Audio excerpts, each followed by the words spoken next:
Welcome, everybody, to episode 32 of PT Shop Talk. On today's episode, we continue with some leadership talk about our biggest challenges that we eventually overcame, as well as continuing issues that we still battle.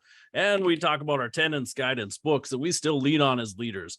And then we finish up with our top 5 high school sports memories, the Glory Days edition. With me, as always, is Nick Shoot Doling and Jeremy Above the Rim Van Klompenberg. Welcome, gentlemen. Good to have you. Our references, very common. That's like what are we at? The 19th time Vision Quest has been referenced on this pod. I don't think I've ever used it as your nickname, so I needed some low-hanging fruit today, and that's what I used. I'm definitely not Shoot, more of a Loudon. Definitely. Yeah, I couldn't remember his name, if I'm gonna be honest. I only remember Shoot from there. So. And Jeremy's obviously Tupac. Yeah, clearly. Easy. Similar look. Do you think downloads of Vision Quest have been up, or viewership, like, since the podcast began? Good I question. would assume like the 20 to 30 people that that listen have all watched, so it's probably increased their viewership 20 times. Three. Shoot us a message out there if you have partaken in any of the films, really any of the films that we've referenced here. Shoot us a note. Let us know if we're inspiring you to dig into some oldies, particularly Vision Quest. Yeah, that's all we care about. Big wrestling film, big wrestling history. Spent the weekend rubbing elbows with an old comrade of mine, Sam Partlow. Big shout out, friend of the show, big fan. Fill me in. He's been listening to it in the tractor and the combine, wherever he can get his pod fixed. So yeah, available wherever you pod. Yep. Spotify, also on YouTube, Amazon Music. Yeah. YouTube. Yep. Yeah. You can YouTube it if you like watch videos. And you can email them comments at ptshoptalk@gmail.com. She's listening. I'll get them early. My show. Hold on. Can you hear that? It's always listening. Can you hear that? No, I can't. Yes, I do. Yeah. It heard to say Amazon, and that's all it took. Oh, Amazon. Shut down. Shut your face, Alexa. Quit listening. You're always listening. Yep. Yeah. Did I ever mention on the show, you talk about the Alexa, we're big into that, where my wife and her friend were like making roll-ups in the kitchen, like the ham and like peppers and stuff, cut them up. Like Pinwheels. Pinwheels. Sorry. I don't know. Whatever you call them. J-Bone, I knew. Anyways, my wife's friend definitely has more of like a higher pitch voice, and they were talking about like cutting up the peppers and how they were having a hard time dicing them up. Mm-hmm. And Alexa popped on. She's like, "You might want to ask an adult for help right now." No. Yeah. So she picked it up as like 2 kids talk about using a knife. Wow, Shame on you, Yeah. Alexa. Ooh. She jumped in to save my adult friends. Mm. So, Are you interested in kayaks on sale? Yeah, after There's that, some in she your was like, region. "Would you like to charge something to Daddy's credit card?" Yes, please. Scary, man. It is Yeah, scary. so she's always listening. You're not wrong. I mean, that was good intention, right? I mean, she's trying to stop kids from using a knife. That's almost becoming like normalized though, right? Like we hear that story, and 2 years ago, 3 years ago, that would have freaked all of us out. And now it's like, I guess it's all happened to us at some level, right? Cog in the machine. Yeah, him. If I'm gonna be honest, I don't care. I've never been like a huge to a point, but privacy guy. It doesn't creep you out a little. No, like videos would creep me out. Like if somebody was watching me, I guess that's kind of creepy. Mm-hmm. Just because like the pants level at the house is low a lot of times. Ooh. Yeah, picture it. Yeah. That's why our camera only shows those sweet 3/4 zips. I know the other day when you wanted me to get my shoes, I was like, "Oh God, am I wearing pants?" I had to do a double check. Double check. Yep. Thank goodness for the listeners on YouTube. Yep. Yeah. Fully panted. But yeah. Yeah. I don't know. Like as far as audio goes, like it's not like I'm sitting around home going, "My social security number is this," or like. Yeah, do you though? I guess no, I don't. I can't imagine any conversation in my household where I would care if a stranger heard it. I don't know. I'm getting older. I'm getting more private. Until Rise of the Machines, man. Yeah, Then no you're kidding. gonna wish you weren't out Freaking there. Skynet comes for your pantsless ass. Oh yeah. Yeah. You think maybe they're like, oh man, it's 7:00. He's not gonna have pants. He's not gonna want to run. He's not Nope. supported. All You're gonna be right. another chimp in a cage, bro. They're gonna use you as a battery. It's like a hybrid of There's Terminator days. and Matrix. There's days where that just seems easier. Well, They just give you your VR goggles. Yeah, let me go. I'm sad. uh, No Yeah. worries. Oh, Lacey's in her own pod. Can you, Yeah. since she's over there, can you play some of those nudie bits? No. I have to tell them. no. No Matrix. I have one rule.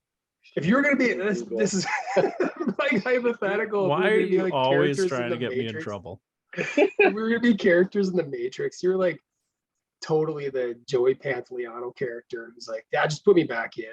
Yeah. Oh, 100%. I would guarantee that. Like, hey, if you could make this a little swankier, Cool. Like I'm chop gonna up my flip on. friends and feed them back to me. I'm I'm gonna in. follow you.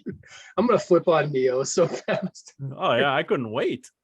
Like every time, like I'm talking to people, I'm like, hey, you know the agents? I'm ready whenever.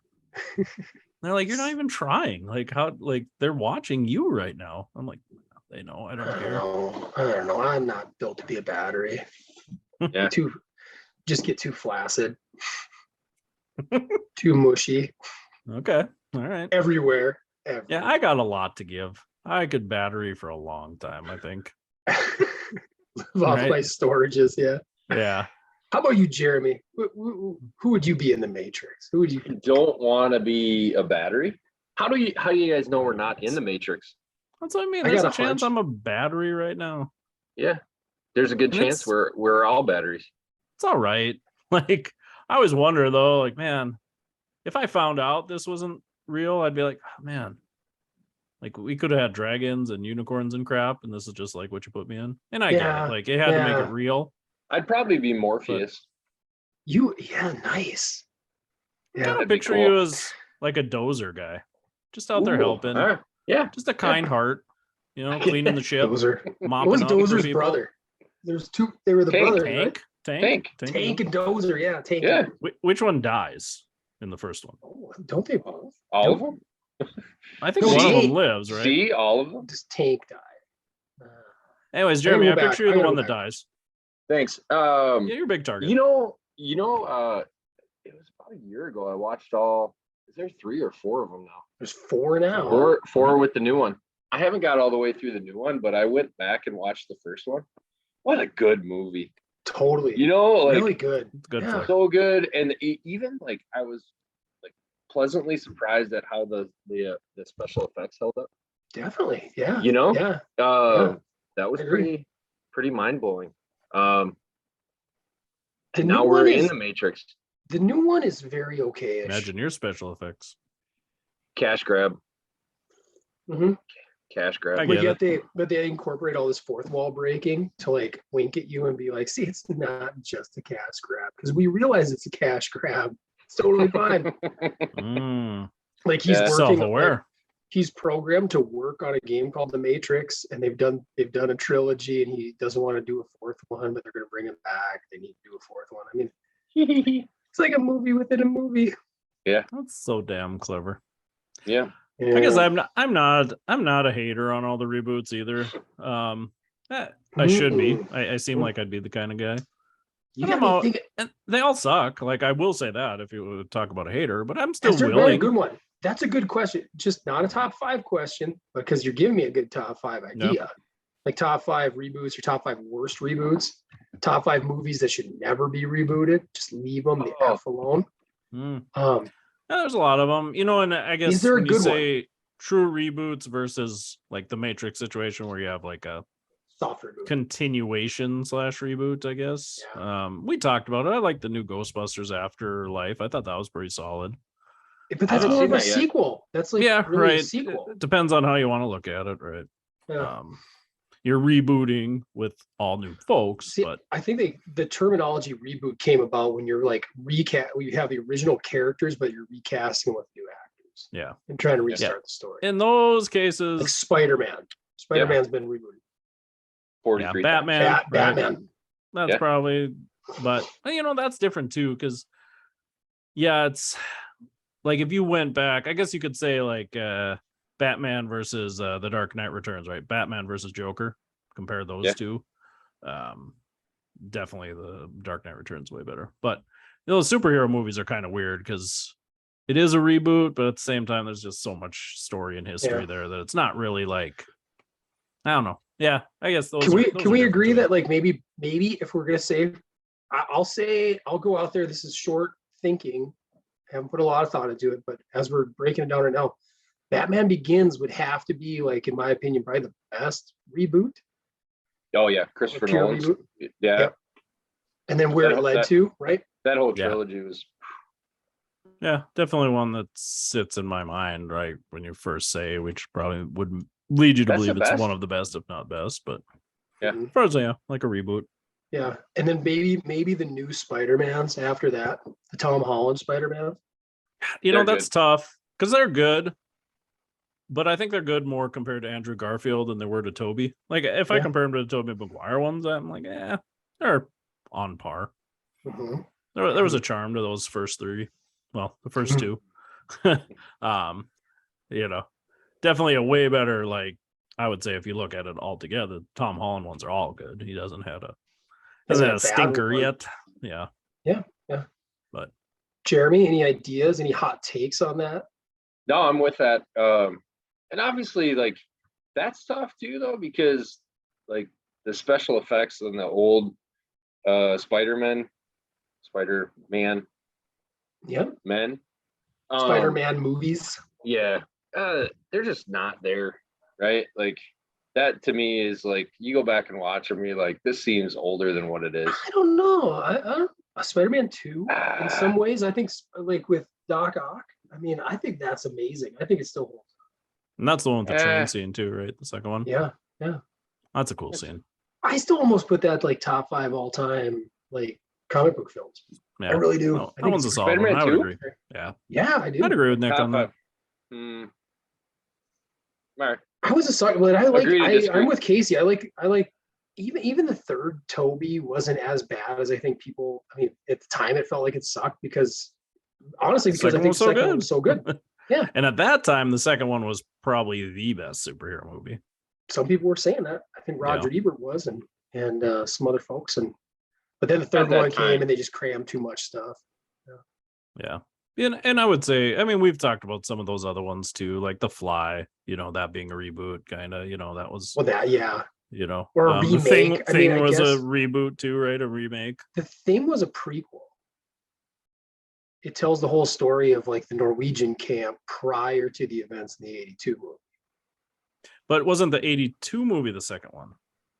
Wasn't there like one? That was a, yeah. So that would be like a remake. Yeah. And then I guess it's like, as I'm thinking about this too, what's the difference between a remake and a reboot, right? Mm-hmm. Yeah. So it depends. Like, are you talking reboots can only apply to series and a remake is a singular? Yeah. Maybe that's the semantic. And I would be okay with semantic. Going with that semantic. Yeah. I think I'd be all right. It makes for a better conversation, I think. Yeah. Because I think there's some good remakes out there. Yeah. I think like you go to the 80s and they were remaking like you said, The Fly, The Thing, The Blob.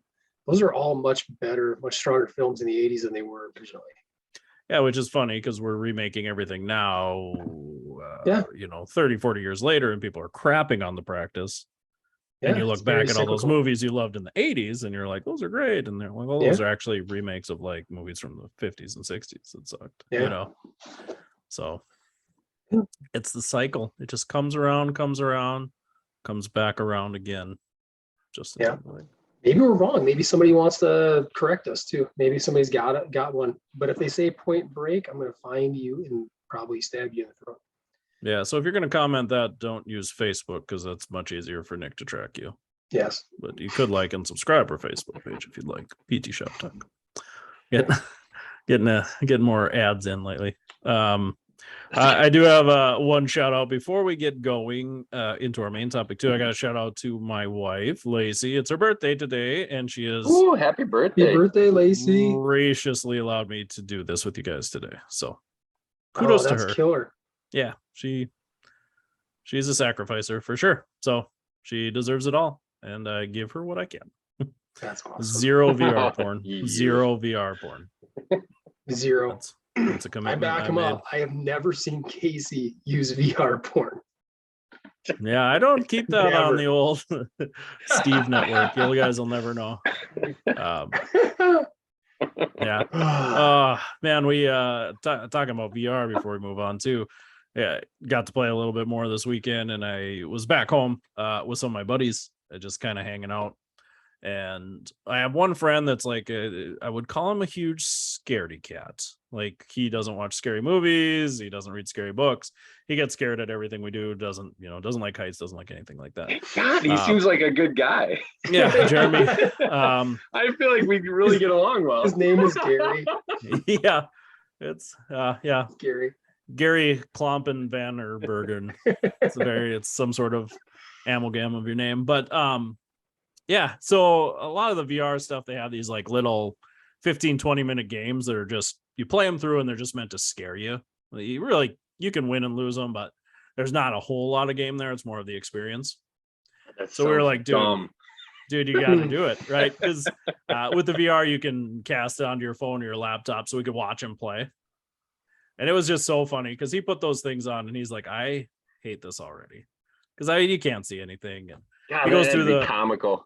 Yeah, he goes through the tutorial, that just shows you how to open up doors, and like gets to the part where they show you how to use the flashlight, so the lights go out, and he's just got the flashlight, and he's like, I don't want to be here.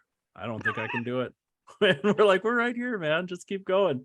He gets about 2 minutes into the game and he just pulls the goggles off. He's like, I can't. He's like, this is gonna kill me. So it's very interesting, very immersive. My other two buddies played then, and they did pretty well. And I got home. I didn't play it because I was making some food for them, but I got home like Monday. I had the day off just to kind of chill out, recovery day, and I was like, I got to try this. It was crazy how I like being scared. I love scary movies. I love all that stuff. But it's amazing how it just builds. Like, there's a couple jump scares, and you're like, nah, like that's not that scary, right? It's just a jump scare. But like, your heart rate and adrenaline just keeps building, to the point where I had to take them off too, because I was like, this is like overloading me. Like, that's just too much. It was interesting. That experience that you can really trick your brain into thinking things like I knew it was a game, and like the graphics aren't even that good because those games, aren't that popular and don't have replay value. So it's not like they put a ton of development time into them, but just that environment and being able to look around and it's all dark except for your little flashlight, and that was cool. It's getting me excited to think of not so much how I can torture my patients with it, but like just application, like read some of this research and things. So these patients we talked about previously that have fear, take them out of their environment, put them in something like VR where you can just change their environment in a safe way. Do they have any studies on VR stuff yet? There's a couple. They did one with spinal cord injuries, with lower extremity pain. Mm-hmm. And they took like a TV, almost like a 60-inch TV, flipped it on its side, and they put a mirror on the top half of the TV, and they recorded somebody walking in black sweatpants, put it on the bottom, and then put the patient in black sweatpants in a wheelchair, had them stand in parallel bars, and watch the video. So they saw themselves on the top half in the mirror, and the bottom half was somebody walking. And it decreased their lower extremity pain. And it was a small study. Maybe they did 5 or 6 patients. Decreased it in 5 of them, and the 6th one had to stop because it was too intense. Okay. Like, emotionally, they couldn't handle watching themselves walk. Yeah. And they did another one where they did wound care debridement on burns, and they put the patients in simulation of Antarctica, I believe, and debrided them while they were watching it. Never heard about this. Yeah. Yeah, and they were able to debride them without pain medicine. Wow. Just because being in that environment, the mind, man. Yeah, mind's powerful. So yeah, there's some pretty cool things. They do hand tracking now. Like, I can put my hands in front and the camera will track them. So I'm kind of excited for like complex regional pain patients and things to I was wondering, like, really basic things with them. Well, I was even thinking, like, would they have like a similar response to like some explicit motor imagery? Like, if you're like, even looking down at your hands and seeing normal, non-puffy red hands. Yeah. It would probably be powerful. And it moves right with your hands. You can see all your fingers moving individually as you move them. Oh, that's cool. So yeah, there'll be some cool options. I'm going to a line conference next weekend. So I'm hoping there's some stuff on that. I know there'll be booths on it. But of course they're all selling $5,000 units and things like that. But Yeah. Where's that going to be at? Dallas. They Nice. chose a real pleasant time to go to Dallas. That it's weird. Last time we did the Align 108. conference, last time we did the Align conference, it was Denver in like March, and now this time it's like, oh, let's do Dallas in August. That'll be phenomenal. Yeah, we'll have fun, man. That'll be good. Learn It'll be good. lots. Yeah. Yeah, we'll have to. I'll probably have to cast Unpack from the road. it, man. I'll have to cast from the road. Pack this mic up. See you guys there. Cool. Yeah. Yeah. I like That'd be it. cool. Yeah, take my laptop with. I can figure something out. Just do it Yeah. from the hall, Just do it. Can Just I set up cast? shop. Can I cast? the Broadcasting talks? live. Yeah. New line conference. Facebook Live from everyone. You could Get in probably there for like free. do some live interviews. Like, Yeah. oh man. Pull somebody in. Man Oh, on the man. street. Do the old Jay Leno. Yeah. Ask them questions. Or you just be like the old, whatever it was. What I can't even remember the rock What's station. the best Fargo. Spider-Man Like- movie? Yeah. Spider-Man Like, 2, right? I lead got them the truck. instantly. We got the truck parked outside the concert right now. First 20 people to swing by get a free T-shirt. Oh yeah. Who is that guy that used to always do that in Fargo? I mean, I think he's still around. I can't remember his name though. We went to He's see like every back in rock show college. We ever. went and saw Disturbed at the Civic, and they had that. Yeah, we got a bunch of free T-shirts because we stopped at the Because- truck and Because you were Like, down with the gave sickness. him a little. God, whatever. It wasn't. I don't. I'm blanking on what station that was. 105.7 or something maybe. Or, There was like back in your day, 107.9 The Dam was a big rock station. might no- have no- been that. No The longer Dam? around. Yeah. Mhm. But it was pretty rocking. Good times. You should be that guy down in Dallas, Texas. Down in Dallas. I know. I should have got some PT Shop Talk business cards to hand out like candy. That's my bad, guys. That's right. That's right. We'll make There's up for it at PPS. I was gonna say there's still time for PPS. So We need Just somebody to get on our merch. yeah, just I'll stand at the I front will of the pay- hall. I will pay for just our hand merch them out as if- people come. If somebody's wife is willing to work, get back to work and make some merch. Yeah. I like that. yeah. Some koozies. I'll see what I can do. I like merch. I like merch. How many miles to Green Bay? That's a from good shirt. Dallas? Ooh. Yeah, or how many miles to Green Bay? Yeah, of a shirt. I get what you're saying. PPS to Green Bay. Could do Just that. saying. Like PPS specific shirts for the people that listen to us. I Well, like it. I like I it. like it too. I like it as much That's- as leadership. I was gonna say that's what leaders do. Whoa. Sometimes some people Oh. would say it's challenging to know how much money to spend on marketing. What's worth it? Some would You say know? that, yeah. Yeah, 100%. Which is obviously how we do our segue into our topic today. So today Good we're going to fun. talk about leadership, talk about some of those challenges we've overcome, talk about some of the things that still maybe are struggles at times, and things we look to help guide us. Nick, you want to kick it off? I feel like you're the man about leadership, strength. The man about leadership, huh?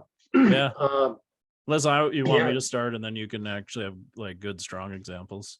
But I think, I'm still learning. The struggle part. I think, was as I easy for me. said, when we were offline, mine's evolved. I mean, it's evolved so much, and the issues have changed. They've changed, for the most part, they've changed. There's still some old lingering things that come up, especially in the therapy world when we get down to, pure operational inefficiencies and things like that. Brass But tacks, the issue- as the kids say. Yeah, the issues I change. used in to my always think that role, was so brass tacks. Did you guys ever think that? brass like it was- tacks. Isn't it brass tacks? I think it's brass tacks. TACK. Yeah. Am I wrong? Yeah, like No. Yeah, I thought it was like TAX. Like, yeah, Oh, that's- like you owe me yeah, money tax for it. Yeah, you owe me brass? brass. Yeah, down give me your to brass brass. tacks. Yeah, like, hey, you're doing these things bad. Give me some brass. to Mhm. tax. Well, Anyways, I'm dumb. Go I on, don't Nick. think so. I'm not the master of idioms, but I don't think you're correct there. I felt like an idiom. Should have. Not correct either. Oh, okay. That's 0 for 2. All right, I wanted go to kind on. of pick your. I want. I Tax. mean, I want to come up with this one to TACK. kind of Yes. pick your guys' Thanks, brains Jeremy. first. Like as I Yeah. said, maybe I Fire it could out. Q&A it a little bit at first. Lead it up. Yeah. So, I mean, I'll maybe start. Casey, if you want to go first, like we've already talked about early leadership challenges. We covered that in the previous episode. But now as things have changed and you've been able to overcome some things, just give it like one example of something that you really felt like you battled. It was an ongoing situation. You didn't have immediate answers, or you didn't have immediate, I guess, positive response to it. But, through it all, you eventually were able to overcome that. Has there been an example of anything like that? Yeah, I think I've talked about this before, but I go back to it. It's that us versus them mentality. Mhm. Staff versus everybody else in charge, and admin, HR, your The staff brass, kind of, if you will. the brass, right? They Yeah. were tired of paying that tax all the Mhm. time. Oh, Yeah, it works, Jeremy. It works. you idiom. No, that was really tough, and it was hard because it was easy for me to take the staff side, right? That was the easy thing to do, to Mhm. just go, yeah, boy, I Yeah. don't get it. You guys got to do it. They just told us to do it, so we have to do it. And I think as time went on, realizing that my attitude was, just enforcing it, and really getting to the like deep down what I was doing and how negative it Mhm. was. Like there was nothing I was doing early on to help the situation. I was just making people just reinforcing their thoughts, Yeah. making them feel good in the moment, as somebody Yeah. came into my Yeah. office, kind of just, what's the word? Trying to justify their feelings or giving them, yep, you're totally right. Validation. It makes no sense. Yeah, Validation. validate. Yeah. Yep. So I just kept validating, and it really Yeah. did nothing to solve the problem. It took years, I would say. It took years for me to come to terms with it and realize what I was doing was negative. And then it took a long time to undo that too, because then my message was never as strong after that, Yeah. for a long time. Do you feel like you lost a little bit of credibility for a while? Yeah, I felt like there was some of that. I don't know if I would say credibility, but like you got to the point where finally, I got it, and I was like, man, all this stuff makes sense, and it's for the better of the, the clinic. Really, it's where they're not picking on us. But then when I would say those things, it was almost like that. Oh yeah, nudge, nudge. I know what you mean. Wink, wink. Like they felt like I was just saying things because I was supposed to say them. Yeah. After a while, because you had one message, you switched your message, and then it was just like, yeah, I get it. You're just saying that because you have to say it. Trust isn't there, not quite as credible. Yeah. At least early on for a while, transitionally. Yeah. And I think the big thing was once I changed my mindset, and then once we could show people like how better things could be, one, especially for staff too, it's hard for them always to understand everything. There's a lot of things you don't see, a lot of things you don't notice on a day-to-day thing, and there's just too much whirlwind, right? I mean, you can't expect your staff to have to know all that stuff, and it just takes away from being able to do what you love anyways. So I think once we saw some of that stuff, and once you saw how easier things could be when you run smoother, everybody just was in this hectic world of work harder, not smarter, and then when our company tried to make us work smarter, not harder, and we finally did, you realize that those dividends came. And as time's gone on, it's just feel like we're at a good spot. We just had surveys not too long ago, and like felt validated with the things you do. So big move. Casey, big shout out to you too, moving the needle big time in old Gallup. Throw that out there. Yeah, it was no, it was good. You feel like you're justified because people are working harder than they've ever worked and had more satisfaction, which is great, and it's not working to the bone, it's working smarter, just nobody feels like they're working harder. It's just the numbers show you're working a lot more efficiently. Well, I don't want to break our pattern, but that's like a perfect segue to Jeremy and stuff that he'll never come out and say. But on that note, here's a guy who runs a clinic for us. You have the highest productivity, consistent, I'll just say throughout a year on a yearly basis. You guys do very, very well, very healthy. And you also have the highest photo scores and you have the highest Gallup scores. So I think that there's some commonality there. I think there's probably something to be gleaned there. So number one, have you ever overcame a challenge, or did all this just land on your lap and it was super easy? No, I honestly, when you shot that stuff out, I'm like, I don't know. I feel like every day is a challenge in its own right, and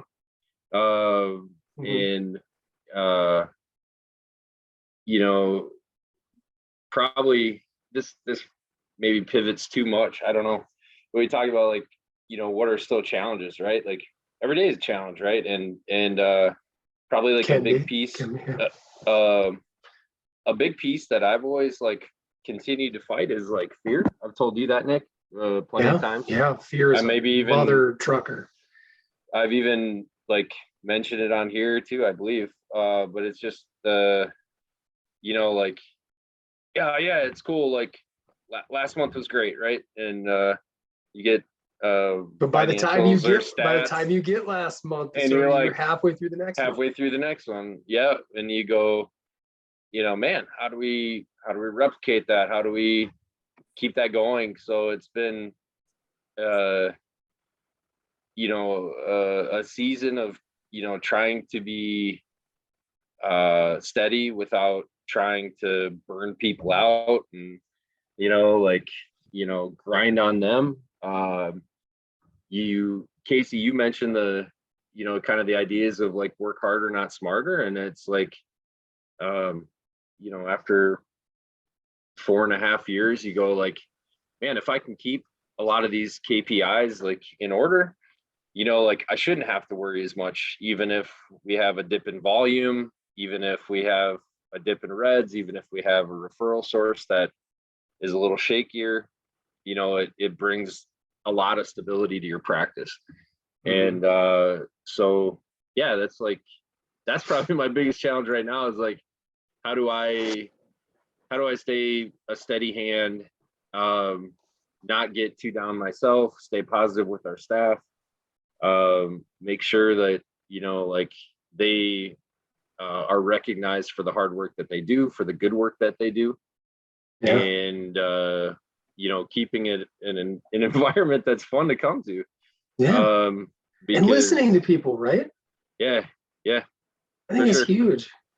Yeah, and I mean, it's like, it's no different. Like I talk with our staff like we had a kind of a shaky referral source thing happen over the last few months, and like, so we just preach like engagement with our patients, right? Like if we engage our patients in the right way, like, God, they'll never leave, right? Like, or once they're done, they'll like, hey man, like Nick's my therapist, Casey's my therapist, I'm coming back, right? Yeah. Like I'm coming back to you. I don't care what my doctor says. And so it can be easy, I think, to lose that like with our own staff, and be like, man, if we engage our staff in the right way, right? If we take care of them, right? Like, yeah, it's a fun environment. Like, not that you won't have people leave, and not that people don't have different seasons in life, and spouses that move away or whatever it is, but you should take care of a lot of like the I left because the coffee sucks, or I left because I don't have any friends here, Yeah. Like you kind of take care of what you can. And as leaders, I think that's like our biggest calling, is like take care of as much as we can, and then some of it you just got to have faith, and gotta give it up to God. Yeah. So but you can't control. Yeah Can't control it all. You try, but you can't. What I've heard you both use the expression like work harder, not smart, or work smarter, not harder, in a lot of ways. And there's so much truth to that. And I think there's also something to be said, like the pendulum, like there's always a balance, and the pendulum's constantly like gravitating back and forth and being pulled in either direction. And I think one of the big keys is like listening to people, but then not going overboard. You know, to Casey's point, like you can listen and you can maybe be an open and trustworthy person that they can share with. But that also doesn't mean you agree with everything they say either. But listen, and when it makes sense, when it passes the scope of discernment, then you can move forward with what they're saying. You know, we've talked, Jeremy, you and I've talked about front office duties, right? And this notion that like less is more satisfactory. When you meet Jenna, you spend time with your front office gal, Jenna, do not give her less. She's going to be less happy, is where that's going to eat, right? Yeah. Like she's somebody who wants to be engaged in the practice, wants to feel like they're contributing to a practice. And it's such a misnomer to immediately go to two things, like default to wage/salary. Yeah, we all know money's important, but to just go with that low-hanging fruit, and then the other thing is, well, let's see what we could take off your plate. Let's see if we can do that.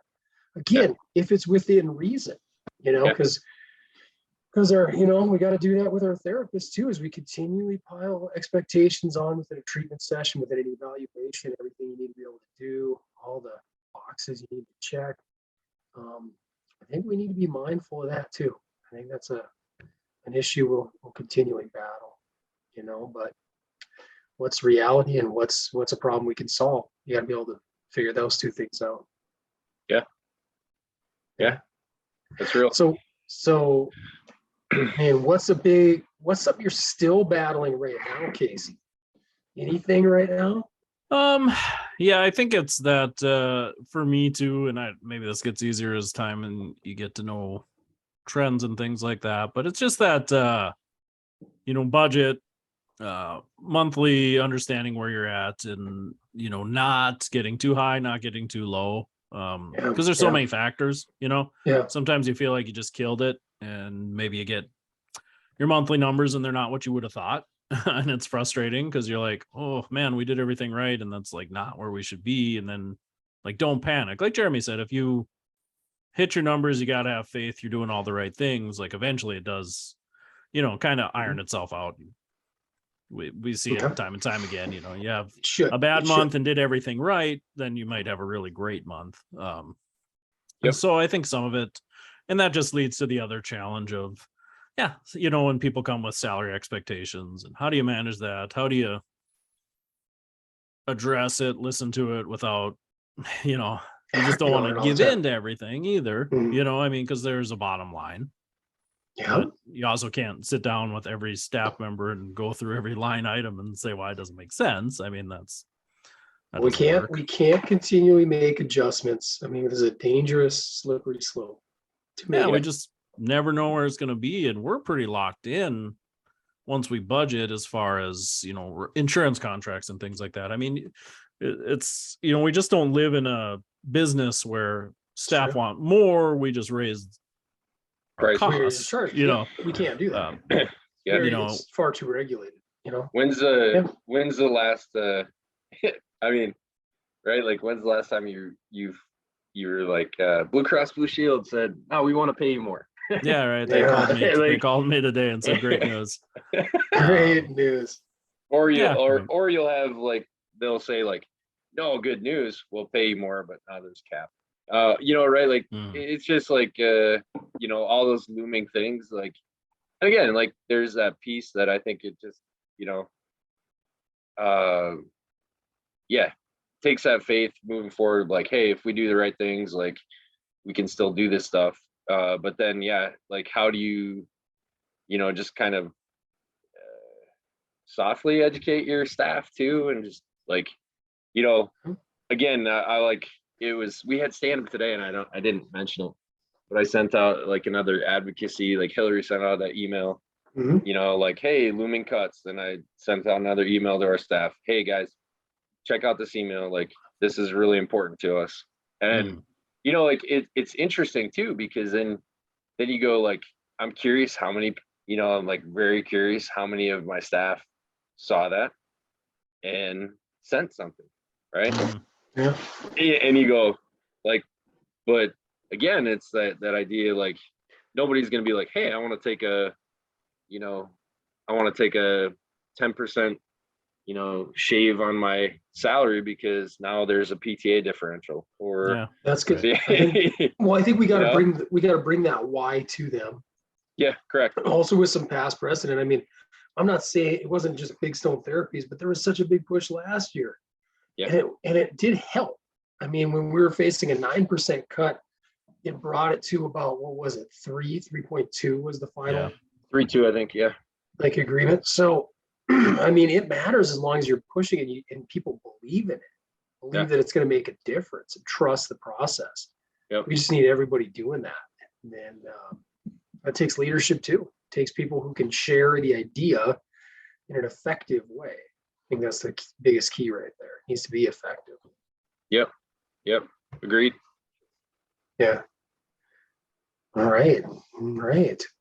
So any no, getting a little saucy. We've had a lot of education along the way, a lot of knowledge. Any, like, I put tenets in there, right? Tenets or guidance you've been given, or books that have been particularly effective that you lean on. When faced with tricky decisions, when faced with dilemmas, where would you guys go with that? You've been emceeing this. Like, let's give you like the table, man. Like, no, like where no. Well, no, like, I can't. what books? No, I was gonna crack a joke about you guys, but no. Oh, good. No, Good. I have zero issues Go ahead. here. Really. Go ahead. I'm a human battery. Suck and You're suck. human. You're just a battery. Yeah. No. Getting more flaccid by the second. Yeah. But everywhere though, Jeremy. So you want me to start with like issues I battle? Want me to go there? No. I was just gonna say books or like tenets that you find helpful. Yeah. Well, I'll start with those tenets based off of derivative books. Leadership capital is a big one. I think you guys have heard me say that. I think I try to exercise that myself when looking at, how patient to be with things, how patient to be with performance expectations, teams, letting people, it's different when you're working. And I think Casey, you're starting to experience this too. When you have leaders that report to you, you have to operate with some trust, give them some autonomy for them to carry out some plans with like their subordinates, right? With their team. And it's like, how much rope do you give to really let this problem be solved before you have to step in and say, okay, I guess I need to clean this up a little bit for you on your behalf. And we've come really close at a couple times, but it's been very rare where I've had to like step in and join anybody. So I mean, but that's a challenge. It's a challenge because you don't want to step over anybody. And I think the other challenge that I do see sharing with you guys, and it's just that as I've said, we've had a lot of ongoing leadership development training with Big Stone. We've had some stuff that we've done regionally. And I hope people have taken it upon themselves to do some, personal leadership, right? Yeah. Growth. Maybe it's through a church, maybe it's just through independent study, whatever it is. I'm doing it all the time. I'm like constantly like training in the morning and listening to books. I think we can always grow. Yeah. I always need to, and it comes in different shapes, and I hear different voices that feed into me. So maybe that's where I'm coming from here. Maybe it's not fair, but when I'm working with like another leader and they're so stuck and they default into really bad habits that I know they're better than. Does that make sense? Yeah. And they fall back into some of those real primitive thought patterns that they might have. And they react either immaturely or emotionally or don't act at all because they're afraid, they're frozen, that stuff can be really challenging because you're like, come on, you're not new to this stuff, right? You've experienced it now, you've tasted it. I'm here to help you, advise you, that's my job. Like, that's how I really view it, as an advisor. Like, nobody's going to give you, I'm not going to give you shitty advice. It's not like I want to have your practice suck, anything like that. So, I mean, when that's not always received the best way, that could be a big challenge. Definitely. Yeah, I think that's huge for me as a leader working like with you, Nick, is like you've identified those behaviors, and I think that's helpful because we'll get into a conversation and I'll feel myself maybe slip into those comforts. And you're like, in my mind right away, before you even have to tell me, it's like, you're doing something shitty. Like, and then you're able to kind of get yourself out of it, but it's been nice to have somebody identify that. Cause I would say for first 6-8 months of my leadership, I maybe didn't have that kind of like sounding board.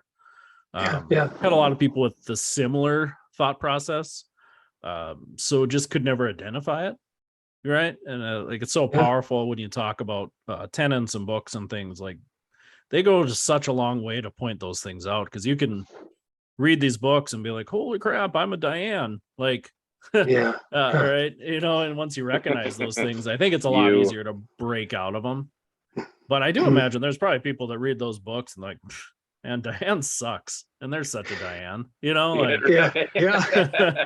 like I'm sure there's plenty I don't know why I use Diane. Sorry if there's any listeners named like, do you wonder so speaking of books, and we all went through 5 dysfunctions of a team, and apologies to any listeners out there if they've never read this, because it's very inside, but there's that character Mickey who's definitely portrayed as like kind of villainous.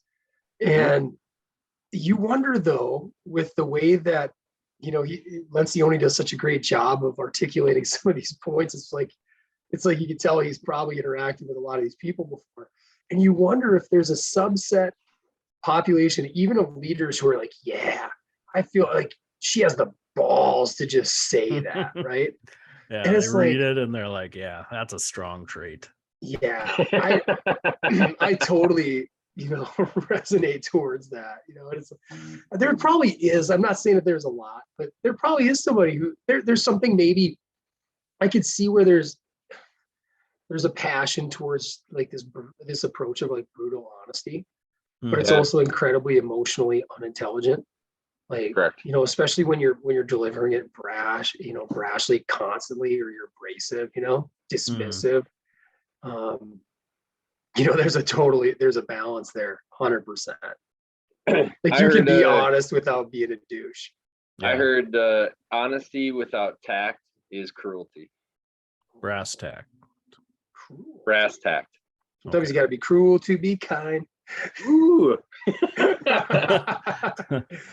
But it is like, it is like that idea of discernment, and you can be like, wow, this is what I think, you suck, right?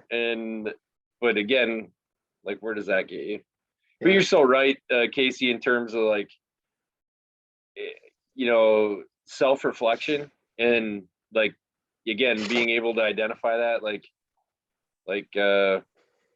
going through the extreme ownership stuff, extreme leadership type stuff, like where it's like, like the default, like, well, we're super busy, right? Like I've told you this before, Nick, I'm like, my immediate thought is like, what is super busy, right? Like, right? Because we have metrics that look at that too. And it's like, all right, well, if you're super busy, like, why aren't we at 85% productivity, 90% productivity?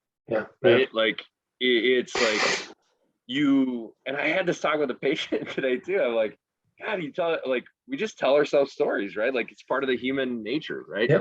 We tell ourselves stories. Like, and what story are you telling yourself? Because we were just talking about like just working out and things like that, right? And I said, like, I'm guilty of that too. Like, oh man, I got 2 kids under 2. Like, I'm so busy, right?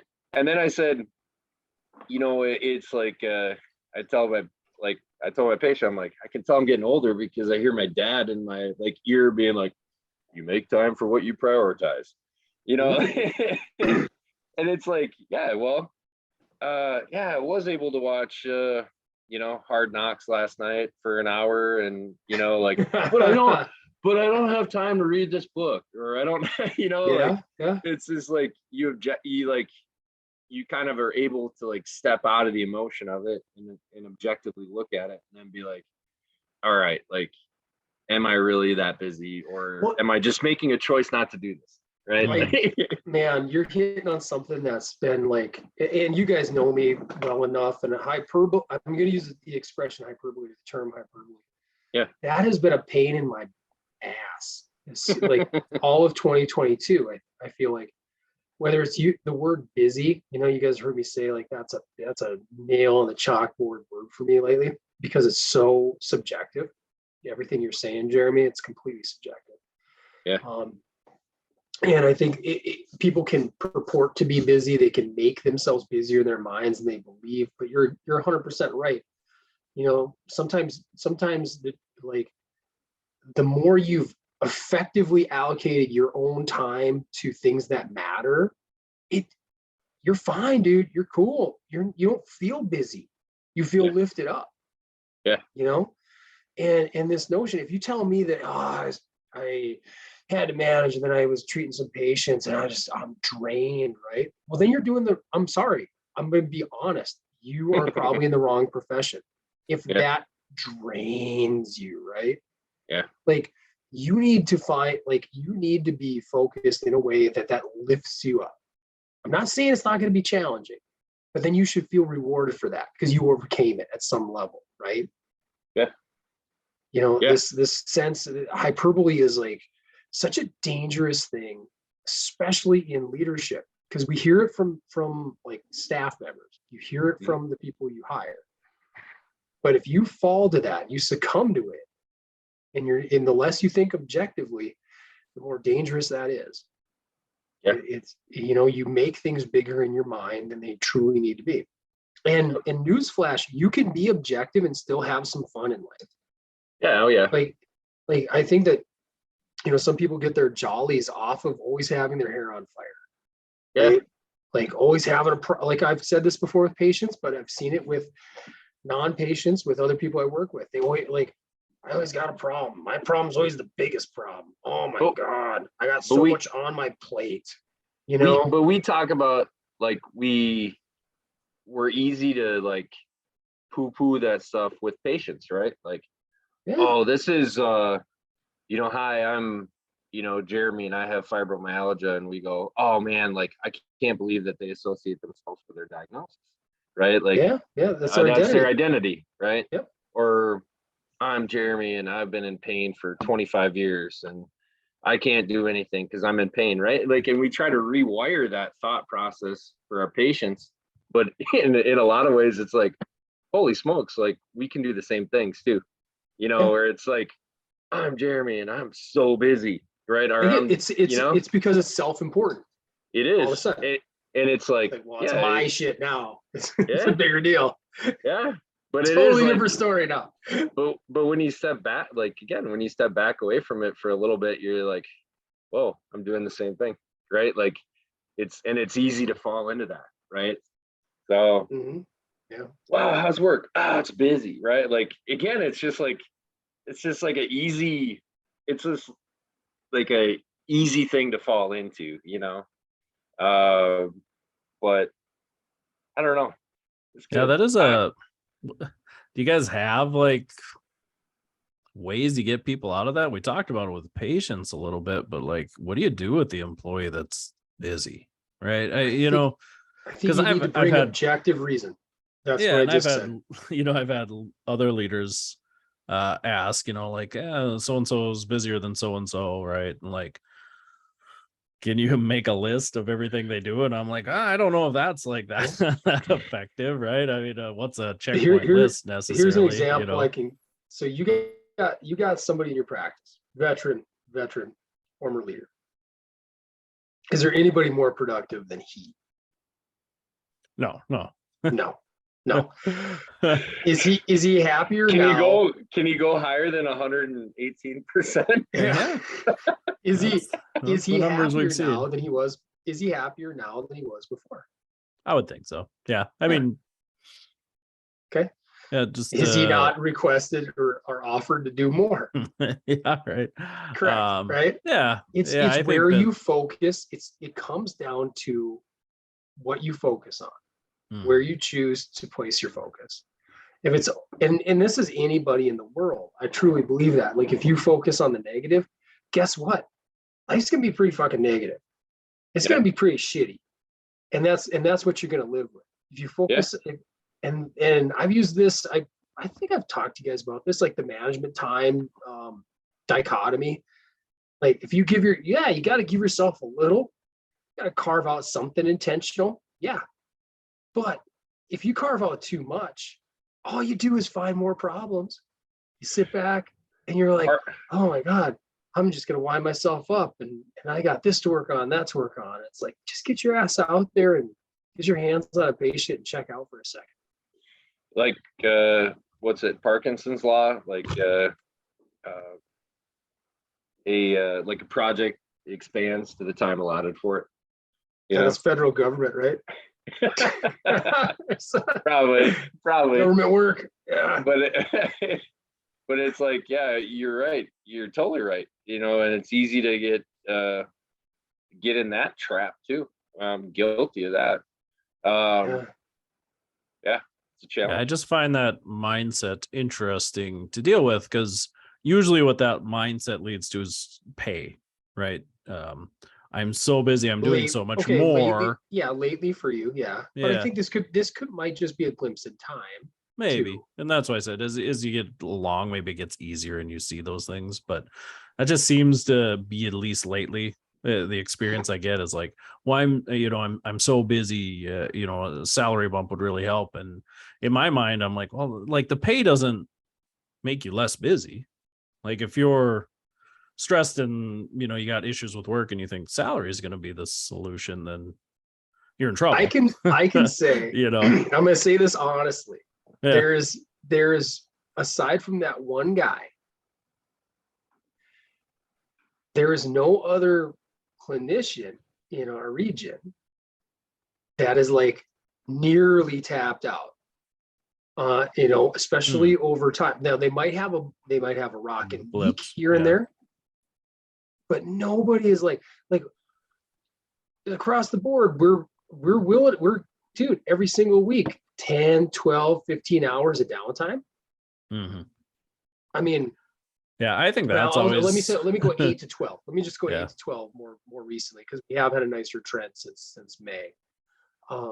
But honestly, like, where else does what else were you expected to do? When you came out, I mean, what were you looking to do? Did you want to go work on some research? Well, there's positions for that. Not that we want to lose you, but if that's where your heart is, go do that.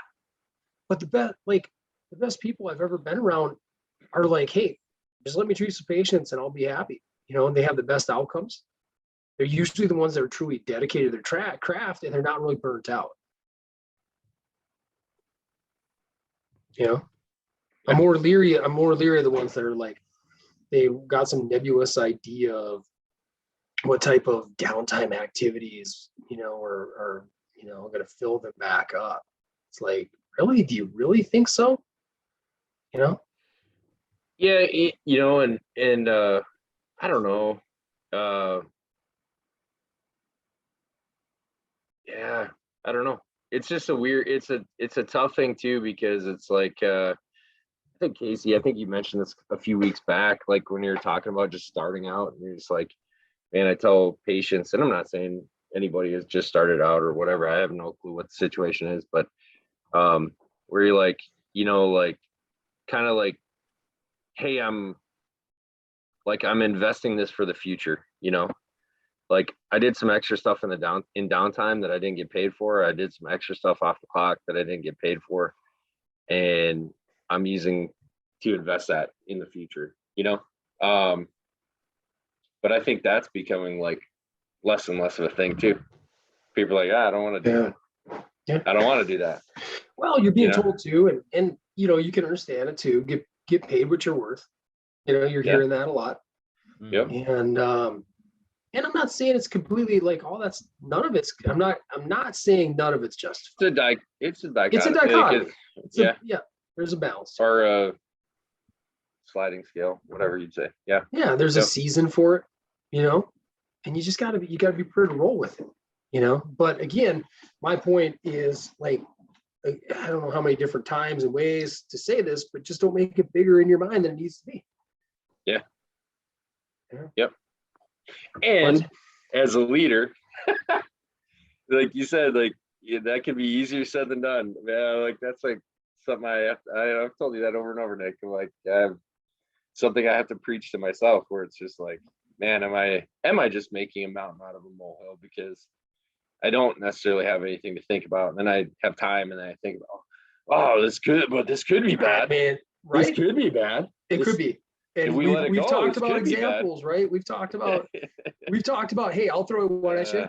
Like, your front office takes one complaint. You guys don't have, I really wish you had something earlier than 8:00. Yeah. Oh my God, we're getting all these. We really should look at like 7:00 times. Like, why? How many? Name them, number them. Yeah. Oh, well, we had one patient who complained a couple times. Okay, well, we're probably not going to change our operating hours just for one person. Yeah. And they seem to have still made it in. So what's the ulterior motivation here, right? Yeah. Anyways, wow, there's a lot of meat on this here. Nothing's better than the glory days. Nothing's better. Oh, but nothing is. Yeah, I was gonna say nothing's as good as it used to be. You're always pining. Yeah. I quoted Billy Joel on here before though. Or what about Macklemore? Them good old days. Huh? Come on. I was gonna say the good old days weren't always good, and tomorrow ain't as bad as it seems. That is the older I've gotten, the more I enjoy that lyric. But yes, that is our top 5. Our own personal high school sports memories, the Glory Days edition. Just having a little fun. Got the spark after being close to my hometown last week, actually closer to Casey's. Shout out to Devil's Lake, North Dakota, Maddock. Both. And seeing some people I've not seen in a long time. So it was always great to catch up, and some of those like listeners of this here pod. So I got thinking, I'm like, man, this would be fun just to hear some of this. I don't think we're going to have a lot of common ground. I think we probably won't have a lot of shared experience. So maybe this will be more of a breezy one. But yeah, that's kind of the background here. A little chance to Glory Day it up. And who would like to go first? Who's got a good number 5? I don't know if I have a good one. I'll go first though, because I feel like my glory days aren't as glorious as your guys's, so I'll start. Stop being come on, just like your birthdays. Look at you guys. You guys were like collegiate athletes. I was barely a high school athlete. So Casey, I can't wait to give you that 40th birthday party. Yeah, it's coming. Yeah, if this battery holds out. My number 5, and I'm sure you guys will all have this same moment, maybe not in your top 5s, but I'm sure you at some point during high school sports you had it. This would have been my sophomore year. Football was my only sport, so all my jams are going to be football jams, so I don't have to keep reiterating that. But this would be sophomore year, playing JV. It would have been, I think, our last game of the year, playing our hated rivals, Leeds, at the time. Ooh. Yeah, you guys can hate them. Everyone hate Leeds. Yeah, the Lions. Anyways, it was just that last game of the year, JV, and it was that moment, I would say, in my football career where things clicked and you got it. Like you put all that effort in as a kid. Yeah. We don't start playing football until 7th grade. My family, we weren't football. We didn't either. We weren't football people. Like Same. I didn't really understand football per se when we started playing it. I mean, I get it. There's a ball. You tried to score goals, but I didn't know as a defensive tackle really what I was supposed to tackle the guy. That was like my understanding of the position. Yeah. I never really took into consideration what down we were on, what they were most likely to run, what the lineups were looking like, what holes they were likely to go through. And in that game, it just kind of clicked, like just figured it out sometime during that week. And that game, just ton of tackles for losses. We just crushed them. Felt great. Just felt easy. It was probably the first time playing football where like I felt better than the person across from me. Yeah. And it was cool moments.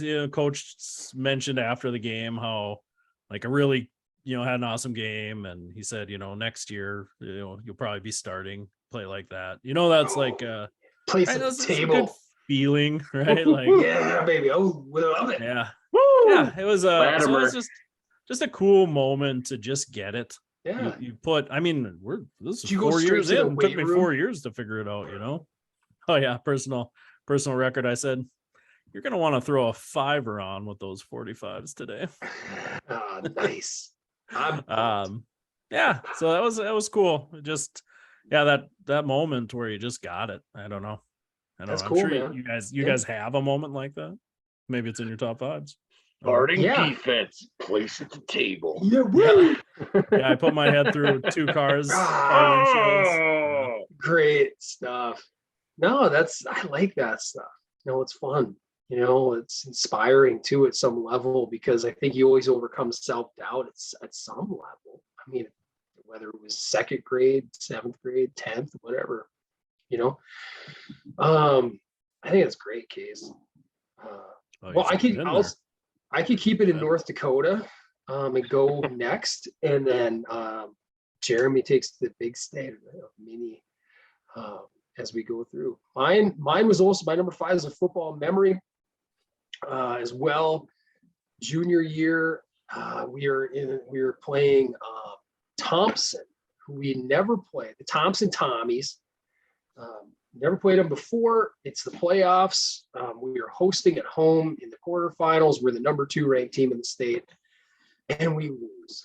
And it's actually ironically like an all-time classic kind of game to experience, because I think we went down like 10-0. We came back. I think we were up like 14-10, and it was very back and forth. And they took the lead yet again, and we get a chance. We get the ball just how we wanted. We get to finish with the ball, march right downfield. And I can't remember if it was because we were running out of time or it was 4th down, but it comes down to one final play. We're like 10 yards out, and we drop back and pass. My friend Patrick Metzger, shout out, EOS trainer worldwide. He drops back, throws it to Nick Klein, and hits him in the hands, and Stone hands, then hits the ground. And we end up losing by like 3 or 4 points. Never gonna live that down, Nick Klein. Yeah, he's gone on to be just a dude. Okay. Mountain climber extraordinaire, all this amazing stuff. Things that he doesn't have to catch with. Yeah. Trying to make amends, I would say. I just feel like I'm not trying to bury this dude either. I mean, it's just, I don't like him, Nick. He had never played football either. Do you think he likes and follows? Hopefully not anymore. But it was just an overall awesome dude. He never played football until that year either. Came out. It was just a good natural athlete. But never played. Just wasn't meant to be. That, I assume. And just a heartbreaker because it was one of those first times where we were taking them very seriously, but I think we were very giddy about getting to that next level. Like I think if we won, we got to host the semis as well. So, we were kind of just excited to have that opportunity, and just slipped right through. And that's my number 5. Junior year football loss to Thompson. And a loss on your top 5. Hey, that seems more like my style. It's honest, man. But it was a great game, great season. What year was that for you? That was my junior year. Junior year. So you had a chance for revenge. Yeah, but we didn't. That'll come later. Yeah. Just I like it. Foreshadowing. Did we decide? Does this have to be? It has to be in a game. No, I mean it's your list, man. Do it's whatever your you list. want. It just could be you sitting at home watching a high school game. It has to be like, it has to be your high. It's got to be you, and it's got to be your high school. Okay. In any, it can be related to sport. or no? I'm confused. Just show us what you're working with here. Yeah, just right, jump I'll in. tell you- I'll tell you what- Tell us what's on your heart. Yeah. I'll tell you my number 5, and Yeah. if you guys don't like it, I've got a 5B. Nick and I can stall So- while you do this if needed to. Yeah. No, I have a 5B. No, How much my producing did you put into this? Yeah, holy lot. moly. I do You got about a lot 8 of- lists a week. Because I don't think we can find any of my info on Wikipedia. I tried, if Wait. I'm going to be YouTube, I honest. should YouTube, see if anybody's uploaded anything. I Googled to try to find some quarter scores and I couldn't. So, Yeah. Okay. All right, Jim.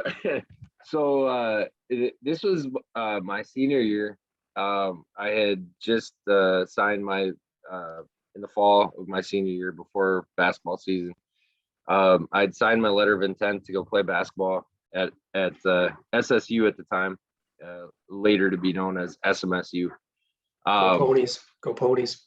So Yay. why the this was pretty cool. I was in Trig at the time, and our math teacher, Perry Fink, all-time stud wrestler, Yeah. a couple-time All-American at SDSU. real Just a shoot beast. kind of guy. He's Yeah, a beast. yeah. You would you wouldn't mess with this dude. Those Today, Finks, they're tough. you wouldn't mess with this dude. And he held me after class, and I was like, oh crap, what did I do? It was like some of the best advice that I ever got. At that time, like now they have statistics all over it, but he said, hey, congratulations, on being, moving forward with your career. Something to the effect of like, don't take it for granted. He said something like, 1 in 10, 1 in 11,000 high school athletes gets the chance to play in college at any level. Yeah. And he's like, people would kill for the opportunity that you have. And that was powerful for me, because, you're in high school and you're like, oh yeah, I think I'm pretty sweet, and it was just like a really humbling experience to have a guy that you obviously like knew his history, and to take the time out of his day to just be like, hey, like congrats, and just keep your head on your shoulders. It was just a really humbling experience for me. So Yeah. That's my number 5 sports moment. I know it's not like a game, but it was like tied to my It would be a moment. It could career. be totally a movie moment, right? Yeah, he's a good dude. Teacher pulls you very good aside. dude. It's like, hey, Kloppenberg, need to tell you something. Yeah, that's my number 5. Awesome. Very good. Casey, you're number 4, my man. Yeah, you finish that up with like really enjoy it because your math is shitty. Also want to tell you that do too. something big with this because you suck at math. Yeah, I've seen your test scores. An accountant, you're not. You're likely going to do nothing else with your life. So don't take this for granted. You're gonna peak within the next 4 years. Yeah. Motivating. Yeah, it was. Make the most of it. Yeah. Ooh, enjoy that cereal 3 times a day. That's cereal, any meal. Yeah, my number 4 would be my senior year playing in the Shrine game. I think that was pretty cool. Yeah. All-star game for the seniors there, and there was a lot of cool moments. Hard to boil it down to one. I think going to the Shrine Hospital in the cities and playing with the kids, pretty cool moment there, just to see him interact with us. And it was funny. There was a guy on our team, he was like 6'3", 6'4", like 300 pounds, which for 9-man football is quite large. Yeah. And this kid's like, hey, are you gonna score a touchdown? He was like, yeah, sure, I'll score 2 for you. The kid didn't really understand football, and the guy ended up like catching a fumble squirted out of somebody. He caught it and scored a touchdown in the game. So it was pretty funny, like giving him a hard time. It's like, that's karma, Did it for man. the kid. Did it for the Nice. kid. It was just cool. You spend a whole week. It was at NDSU, so we stayed in the dorms, the whole team. 9-man team and the 11-man team shared the dorms together. So a lot of fun times getting to meet all these kids that you either read about in the paper or you got to play directly, you know, in the other teams. We had a pretty strong region my senior year. 3 of the 4 quarterfinal teams were from our region on our side of the state. So we had a pretty strong region. So it was pretty cool to play with those guys because you kind of respected them. You hated them, but you respected them, kind of deal, you know? And to just see they were all cool guys, right? You know, and they're all, you thought they were douches and they weren't. Ended up being, were they? Well, some of them were. It was just cool. Anybody get a chance to do an all-star game? Because there was times where I was like, I don't even know if I want to go. It's cost money, cost time, but it was a blast. It was just so fun. The game was fun. We dominated, which was kind of nice for us because the coach from the West was the head coach of the team we lost to in the championship. So you got a little revenge. Yeah, right. We just smoked them. So that was cool. A little frustrating because after spending a week, we were like, that offense is actually quite easy to stop. I can't believe we couldn't do that when we were playing. But who would have thought when you have an all-star team around you? Yeah, right. That did help. Doesn't hurt. Yeah. So that was cool. Kids from all over the state, and it's just a fun time. Well, very cool. That's my number 4. Yeah. Awesome.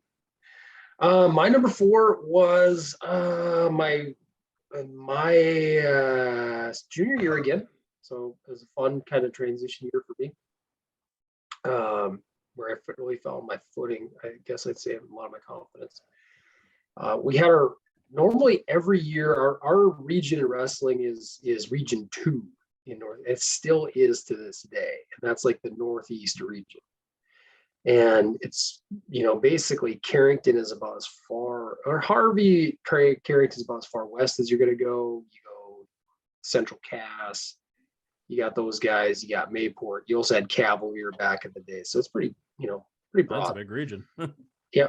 There's only 4 of them in wrestling, and top 4 qualify. Wrestling. And wrestling. Wrestling involves those turnbuckles. Grappling. And anyways, normally it was always held in Larimore, which is a very small town outside of Grand Forks. And like, I think 4 or 5 years it was in Larimore. But this year we happened to host it. And it also was the first time that I qualified for the state wrestling tournament. And that was such a big deal to me. It was like such a big moment. I got celebrated with 2 of my best friends, Ryan and Chris. I remember after the fact, like them just congratulating me because we'd all made it. I was the biggest out of all 3 of us. So, you know, especially back then, you always went sequentially in order based on weight class. So they'd already punched their tickets, and then I did as well. And it was just such an awesome moment. And you really feel like for that glimpse, you don't think too far ahead, but you just appreciating that, hey, I've made it this far. I'm not even thinking about the state tournament yet, but I'm just happy that I made it right now. And to me, huge moment, and gave me a lot of confidence going forward, which will probably come up later. So that was my number 4. Cool. My number 4 is AAU in nature. We had no, it's not as cool as it sounds. We basically just had a group of guys that was like kind of our all area team, if you will, that they just threw together, and we would go play open gym once a week, and then we'd go to the cities and play these tournaments. But we ended up one tournament playing a group of guys that were a couple of guys that were going to the Gophers, a bunch of D1 recruits. And so our team had a couple guys that were going to go D2, a couple guys that were going to go D3. Most of our guys weren't going to play college basketball at all. And we ended up beating them in the championship game. So it was just like maybe a little bit of a validating thing, you know, between, you know, your senior year and well, between junior going into senior year, but you got these guys that you're like, hey, these guys have already signed scholarship offers to play with the Gophers. It was a little bit of a validating thing to be like, hey, like just because we're from small towns doesn't mean we can't hoop too. So yeah, that's my number 4. Nice. Awesome. Southwest Wildcats. You got that little chip right there. I like it. It stays there. Somebody always told me somebody gave me this advice too, because I got a little bit of that too. I think as I finish my top 3, you'll kind of understand why. But they said if you can manage it though, that chip can be incredibly helpful through life. You just can't let it turn into a boulder that weighs you down. Yeah, preach. I think that there's, from that standpoint, like in sports growing up, like, I don't know, like, and maybe it was like self-deprecating to a way, like where you're just like, I'm not that good, right? Like I can do whatever, I can be whatever in Canby, Minnesota. But you know what? There's people in Marshall that are better than me. There's people in Sioux Falls that are better than me. There are people in Wilmer that are better than me, and just that idea that, like, I don't know, I guess it's like don't ever get too comfortable because there's always more work to be done, So, but, I wish I had a chip on my shoulder. I'm playing sports in retrospect, you don't want it. It's not worth it. I don't know. I felt like it would have been motivating. A little chip is okay. Yeah, you're a big city boy now. Well, yeah, but we're all small town guys, and I think I usually think that comes being a small town person too at times. I do. All I had was tostada chips. That was it. Tostadas. All right. Mm-hmm. All right. Delicious. Take us to numero 3. My numero 3, as they say in Spain, would be the state championship in football my senior year. Just not so much the game, but just the build-up experience of the pep rally, the community behind you. Like people closed down, the town pretty much to drive to Fargo to watch us play. And that was cool. Like I said, the pep rally thing was really cool. It's really cool. Like, we had one of the winning, if not winningest, like high school football coaches, and he had never won a state championship. Like, I don't even think he had been to one. We were probably the first one he made to. He'd been to the quarters and the semis a ton. Just couldn't get over the hurdle. So there was just all that. And like I said, that we lost the game. That kind of sucked. Probably not a top 5 moment, but I was lucky. I will say I was able to enjoy the moment. I remember there was times like we'd get in the huddle and we were just down from the start. Had one good series and then just kind of things fell apart for us.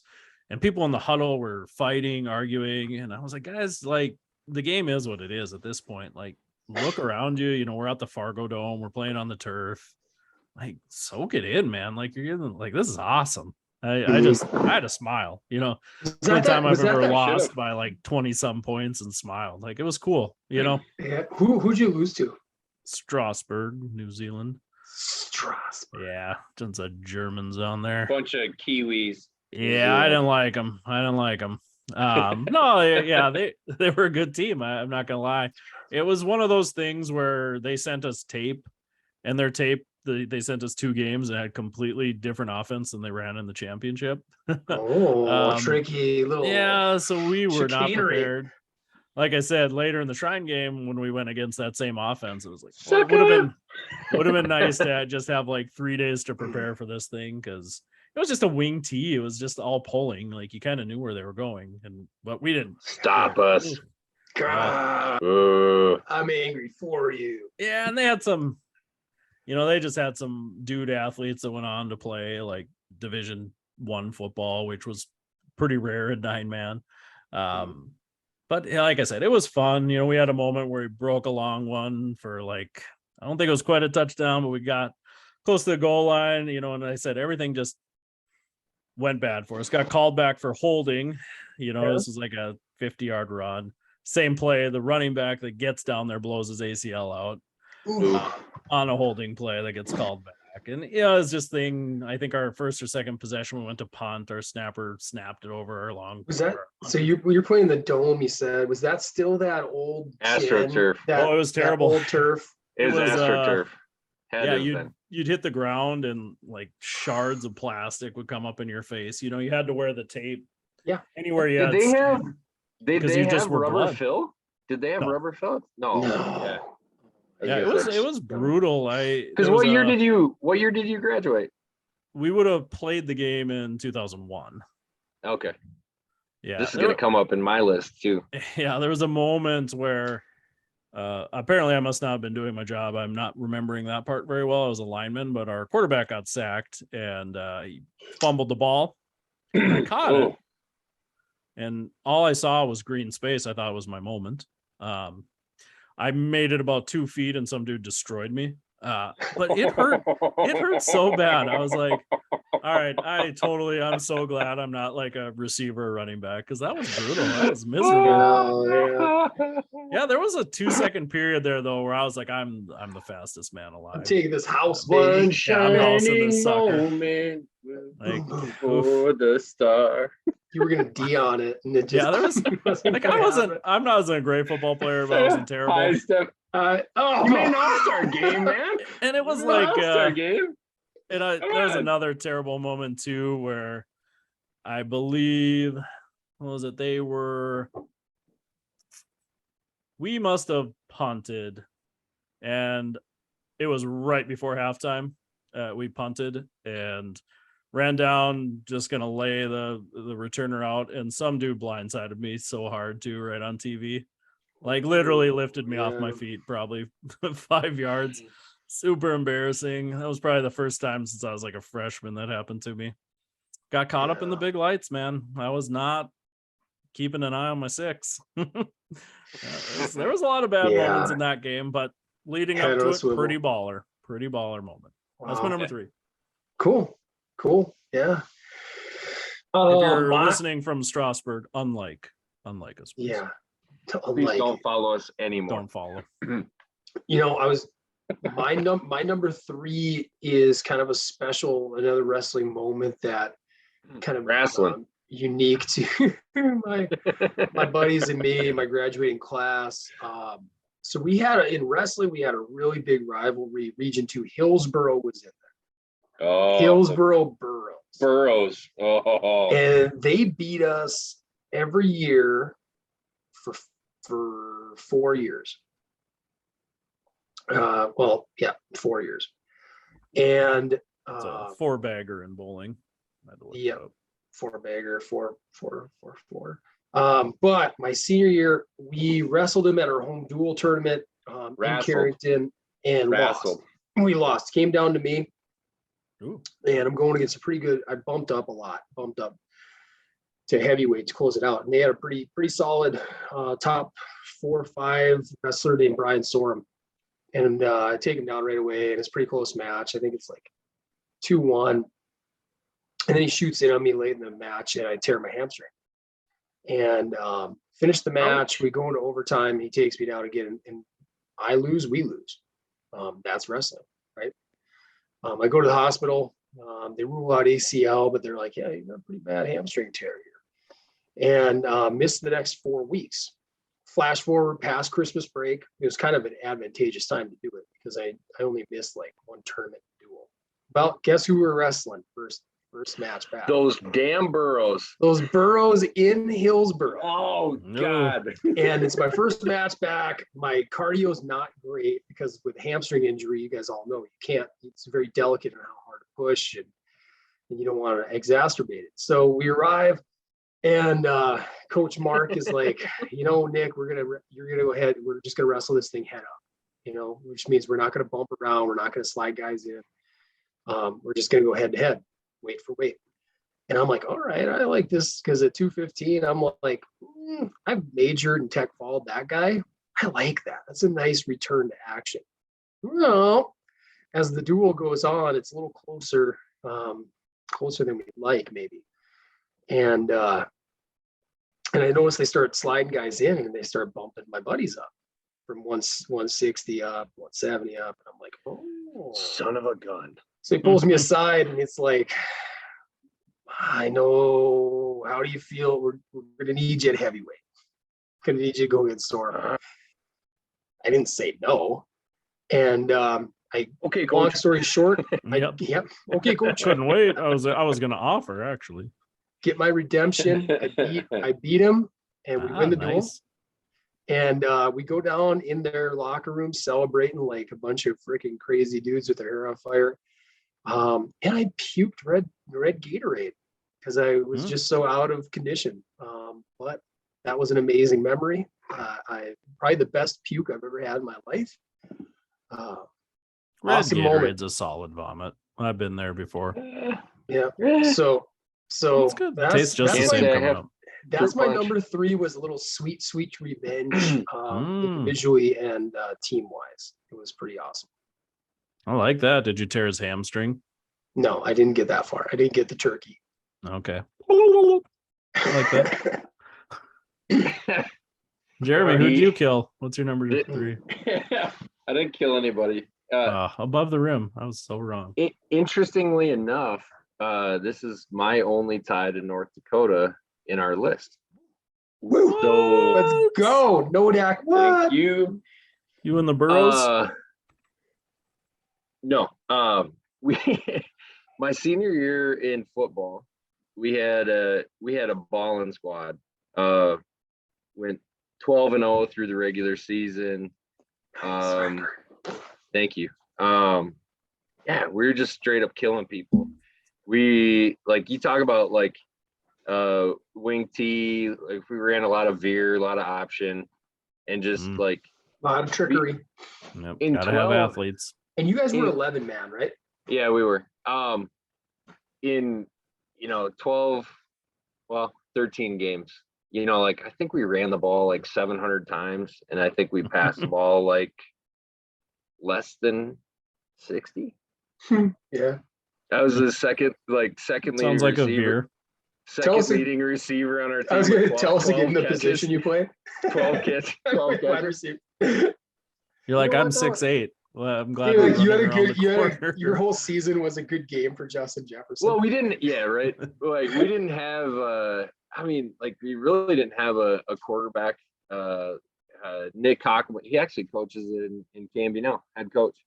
Stud athlete. Shout out Cockwood. Shout out. Yeah, like and follow. But like he was a guy, like he's stud athlete, stud wrestler. He moved up earlier than all of us, like played running back. But then we had a quarterback graduate, and they're like, well, what are we gonna do? Right. So it makes sense to go to an offense where your quarterback can run the ball, right? Anyways, I've never even found out how this happened, but we had the choice to play our section final game for Minnesota at the Fargo Dome, and we did it. We had the chance to either host it in freaking second weekend of November or whatever it was, or play at the Fargo Dome. So we did. Played Otter Tail Central. Had Casey, like eerily similar to what you're talking about. Like our quarterback had gotten hurt at the end of the last game. First drive of the game, our starting running back broke his hand. First drive of the game, helmet to the hand, boom. Yeah. So, and I think 700 carries in that guy's legs. You talk about getting laid out. Like we end up with a backup quarterback, backup running back, and actually our fullback got hurt too. So we just are running like a bunch of second string stuff, and we had just like a little seam pass. I played wide receiver, but it was synonymous with tight end. Our backup quarterback sailed one.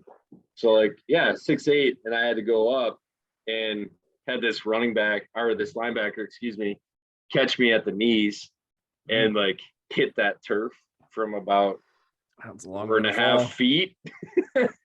And that's the first time I'm fairly certain I was concussed. But yeah, we wore the tape too. We thought that was so sweet until you fell once and then it rolled up and you got burnt anyways. Death by 1,000 cuts was never a more appropriate term. Yeah, than playing on that turf. And But then you felt so cool. showering afterwards. did you ever feel faster than playing on like a hard, terrible, like AstroTurf I gotta imagine your grass fields were as terrible as Canby's were. Yeah, I felt like a speedster. I mean, we didn't buy like turf shoes, we just wore basketball shoes. Same. Yeah. So yeah, we had a good cross trainer.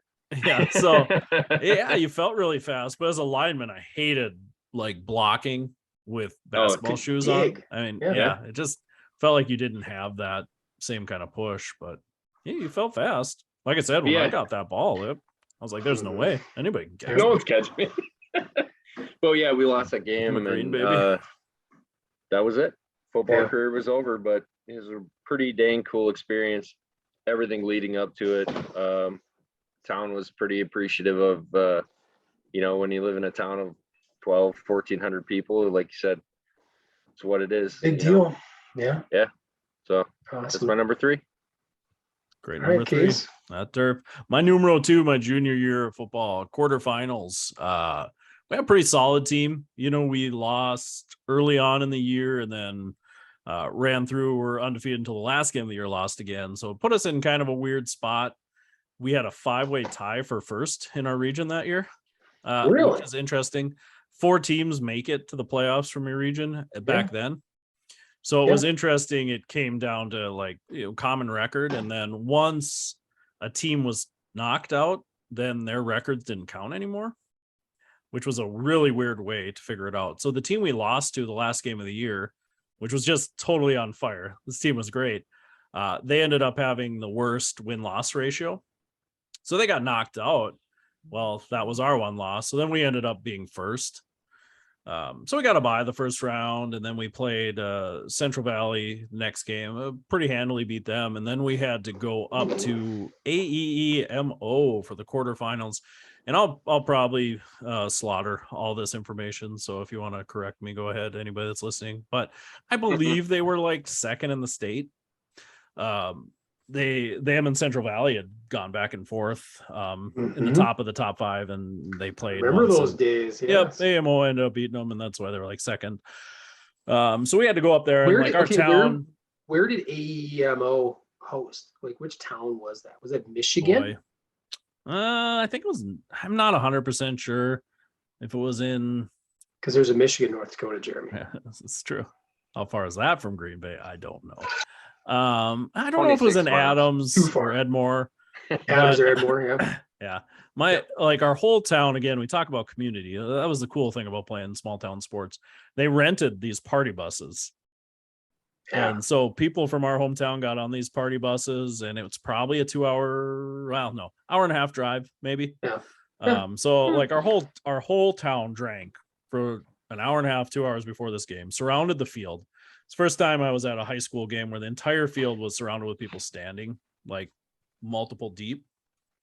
This was a big deal. AMO was, like you said, kind of a powerhouse too. So they had a pretty good fan base up there. And, we came in, I would say we didn't have necessarily a chip on our shoulder because we had just beat Central Valley pretty handily. That they had gone, they were pretty even, those two teams. And I was a center. And their nose tackle was, at that point, he was a senior, and he, I believe, had been All-State for 3 years in a row. Ooh.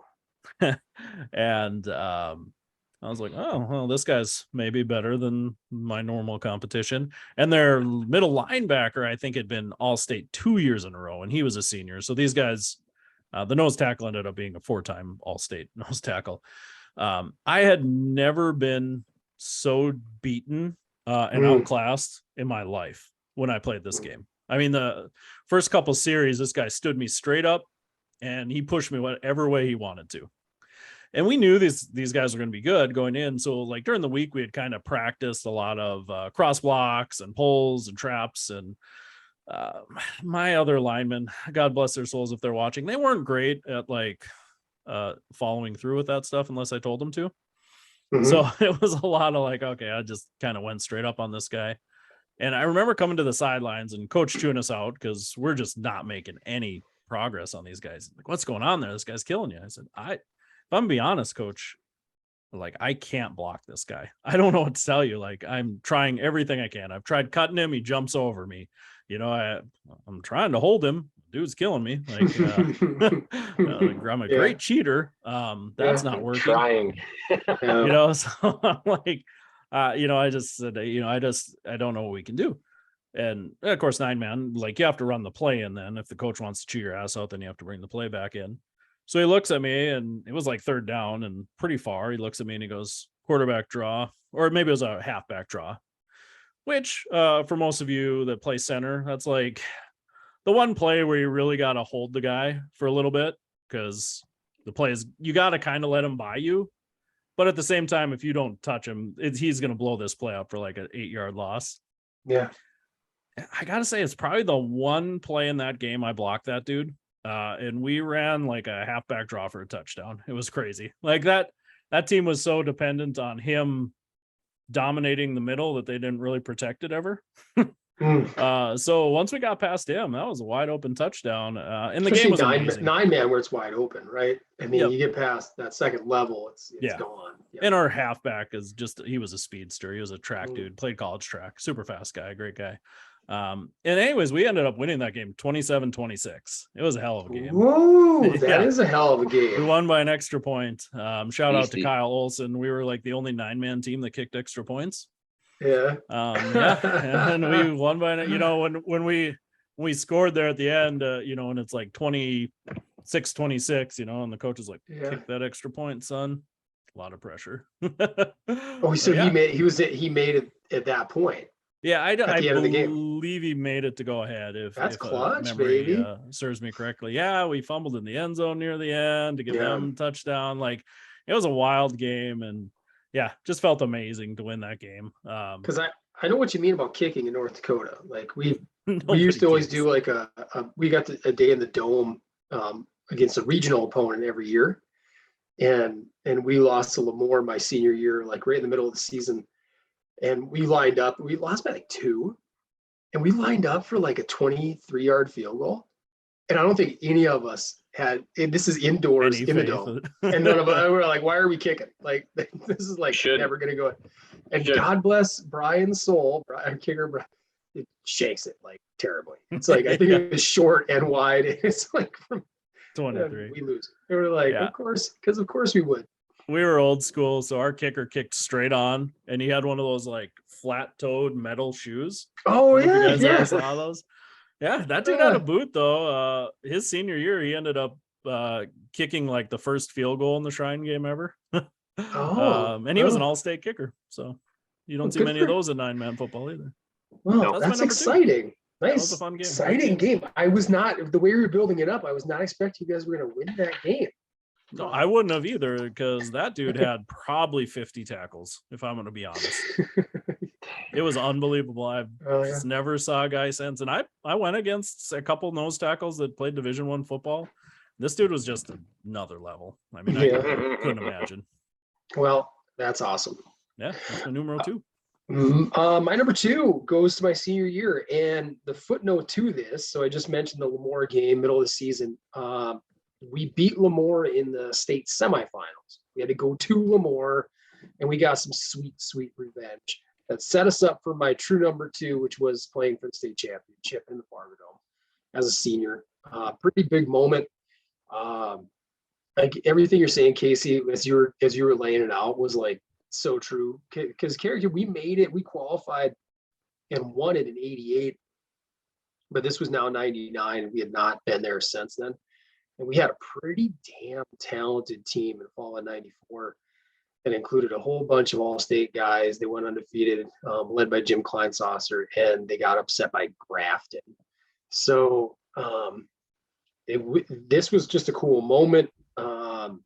We weren't quite as talented, I guess, if you laid it all out, which is always kind of a weird thing to do because some of us played like 3 years in a row. We started, so you can't really compare yourself, but objectively, probably not quite as talented as the year before, my junior year, that when we lost Thompson. But we went on a tear, got hot, got some revenge along the way, and we ended up playing against Stanley. They were co-op with somebody though, but they were just perennially there. It was like between 11-man, A was like either Velva or Stanley every year. It was like playing for the state championship, and maybe Harvey would squeeze in there.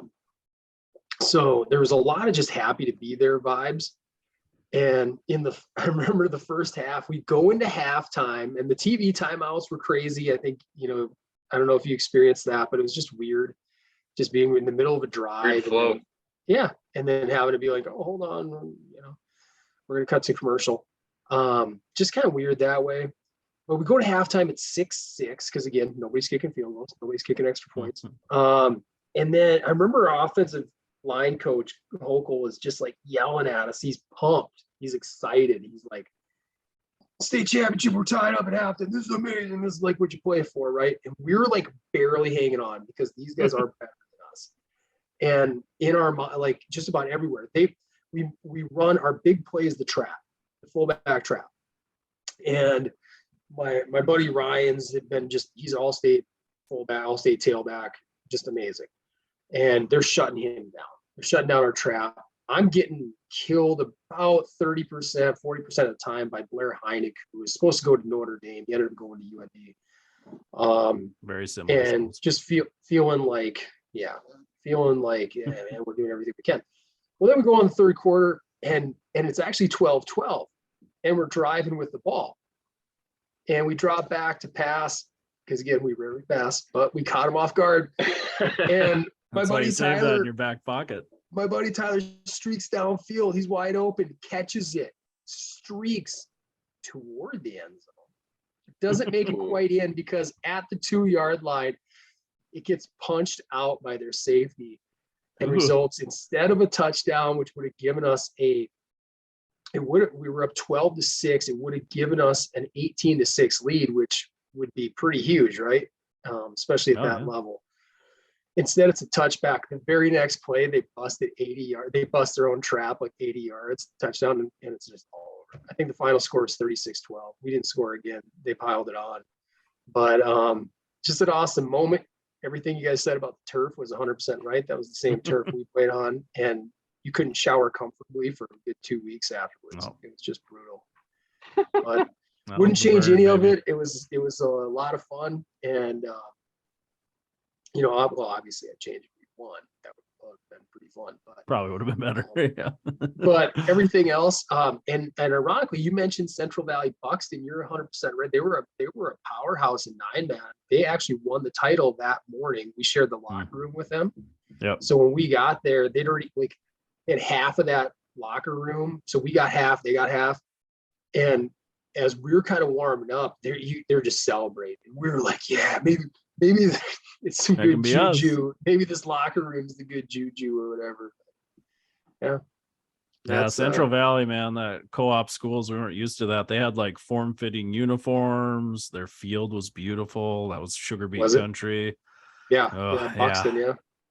They were legit. They were fun to watch. And that was we never really watched 9-man, but when you're warming up, stretching, you're out there just watching the game before, and you're like, man, this is fun, because I think wide open, baby. I think the score was like 48-39, just nonstop scoring.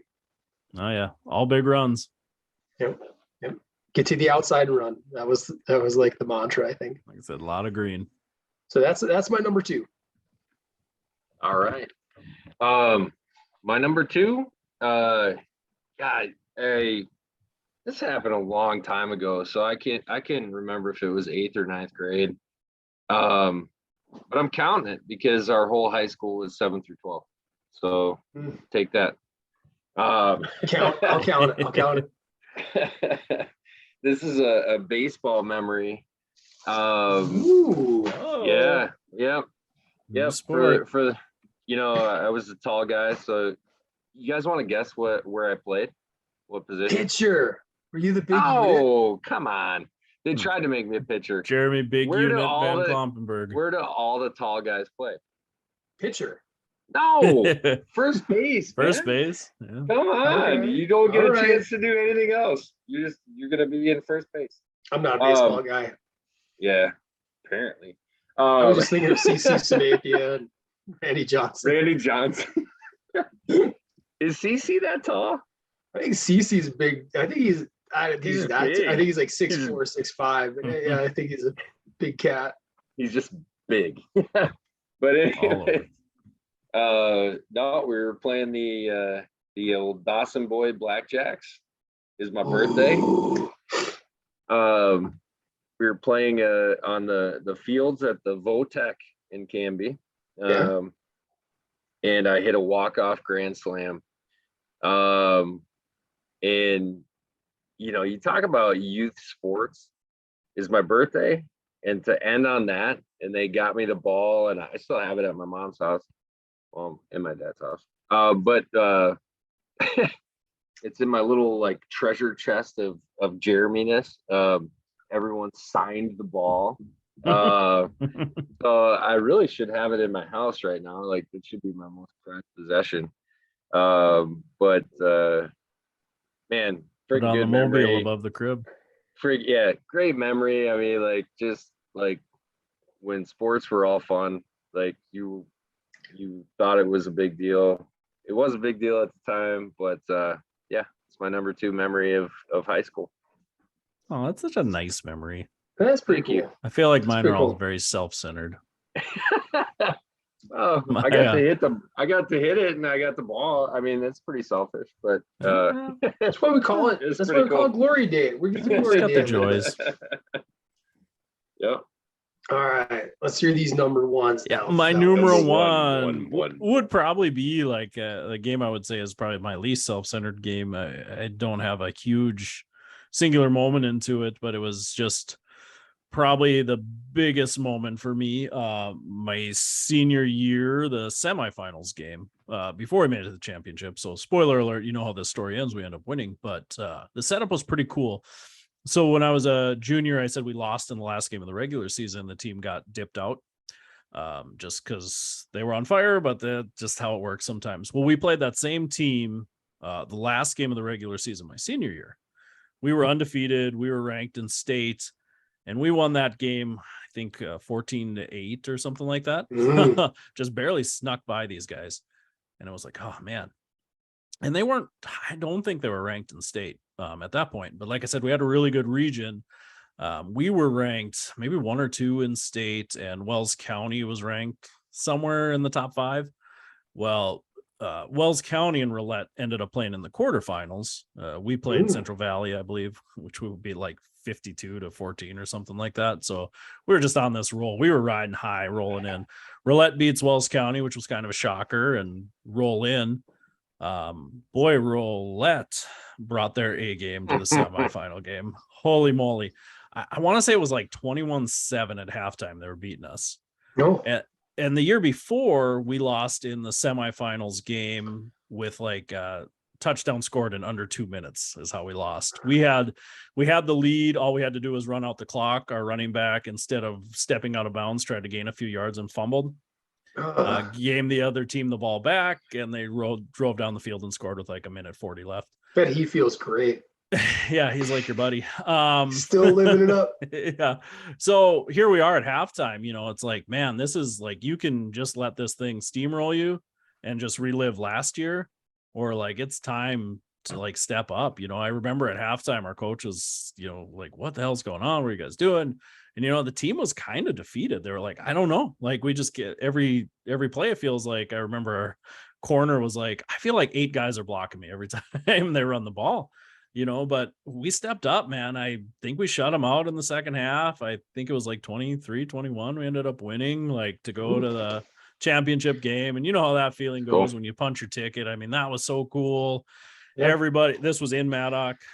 So everybody was just, all the parents were just annihilated, drunk, lifting you up, just, spraying booze all over, high schoolers. All the kids that weren't playing were drinking in high school. They're in the locker room celebrating with us. I remember everybody shaved their heads in the locker room afterwards. Not me. I mean, my hair is immaculate. You wouldn't. Why would you dare that? Yeah. Wow. I remember there was some kids that weren't on the team that was, again, drunk, and he's like, I shaved my head like the rest of you guys. And I was like, if anybody shaves this guy's head, I'm gonna beat the crap out of you, because he's in no condition to agree to that. But it was just a cool moment. It was probably, if I'm gonna be honest, one of those few moments we had where we were down and came back, and dug deep. Yeah. Especially rare in high school. I think in the high school level in general, it's so rare.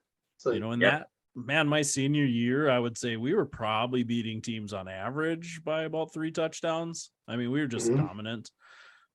So that was a cool moment to be part of that team, to come back. Like I said, I don't have any moment in there where I was like, oh yeah, this was my play. I think I played a pretty solid block on a screen one time, but other than that, I mean, I had an average game, but the rest of the team, it was just cool to be. That was just a team moment for me. Yeah, My numeral? that's killer, man. It's a good feeling. My number one is the whole 3-day fever dream that was the state wrestling tournament my senior year. We rolled in real hot, and we were ranked number 1 in state, and we'd really come from nothing. I don't even think we were ranked in top 10 to start the year. And we were kind of coming out of a rebuilding phase in Carrington. So it was just really exciting. Like, it was one of those moments between the football season and the wrestling season, like feeling like you're saying, Case, like the whole community's kind of around you.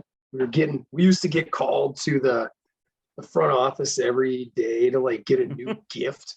You know, here's some shorts that the sports boosters bought you guys. Here's some Powerade with a new bag. You know, and it's like, oh, this is really cool. And we rolled in, but you know, we weren't on our A game, unfortunately. I think very few of us were. And we maybe peaked a couple weeks earlier. And we've gotten together over time and we talk about that maybe, you know. So we ended up taking 3rd place. And I think individually, I had some aspirations of really making the state finals. I was ranked number 2. And all of my losses were to the same guy who was the eventual state champ, 3-time All-American out of Harvey. I'm not going to say his name, give him that credit. But unfollow. Yeah, Unlike 2-time us. state champ, pinned everybody. Yeah. But I get to the semis, lose a heartbreaker 5-4, and had to, you know, at least, you know, well, then I turn around, I lose in our dual match to this dude from Hettinger that I beat. Hettinger's way on the far west side of the state. Not that it matters. What's up? But lose to this dude. Should have never lost to him, but I couldn't care less. Like, I was checked out. By that point in the duel 2, we'd already lost. So we were kind of like, the whole team was kind of just feeling, that was the Friday night. It was like this big wah, wah, wah. Like, we went from the number 1 team and now we're going to be wrestling for 3rd. And individually, most of us lost in the semis except for like a couple dudes. And it was just rough. Like, you know, expectations were not being met. But thankfully, God had a plan. He let us go back to our hotel and kind of rest up, and we recharged. We came back the next day, and I got stormed back, take 3rd on the individual side, and wrestled the same guy from Henniger for 3rd and 4th and beat him.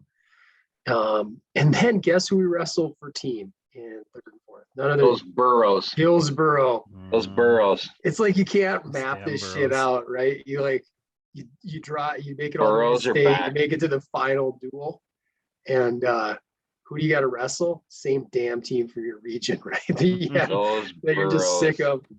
And then guess what happens? What happens? It gets pretty tight. So I'm bumped up again. Same guy, same overtime, and this time I beat him again. And we win. I think we won, like, we were ahead. I thought we were ahead. This is kind of a funny little footnote, and then I'll move on.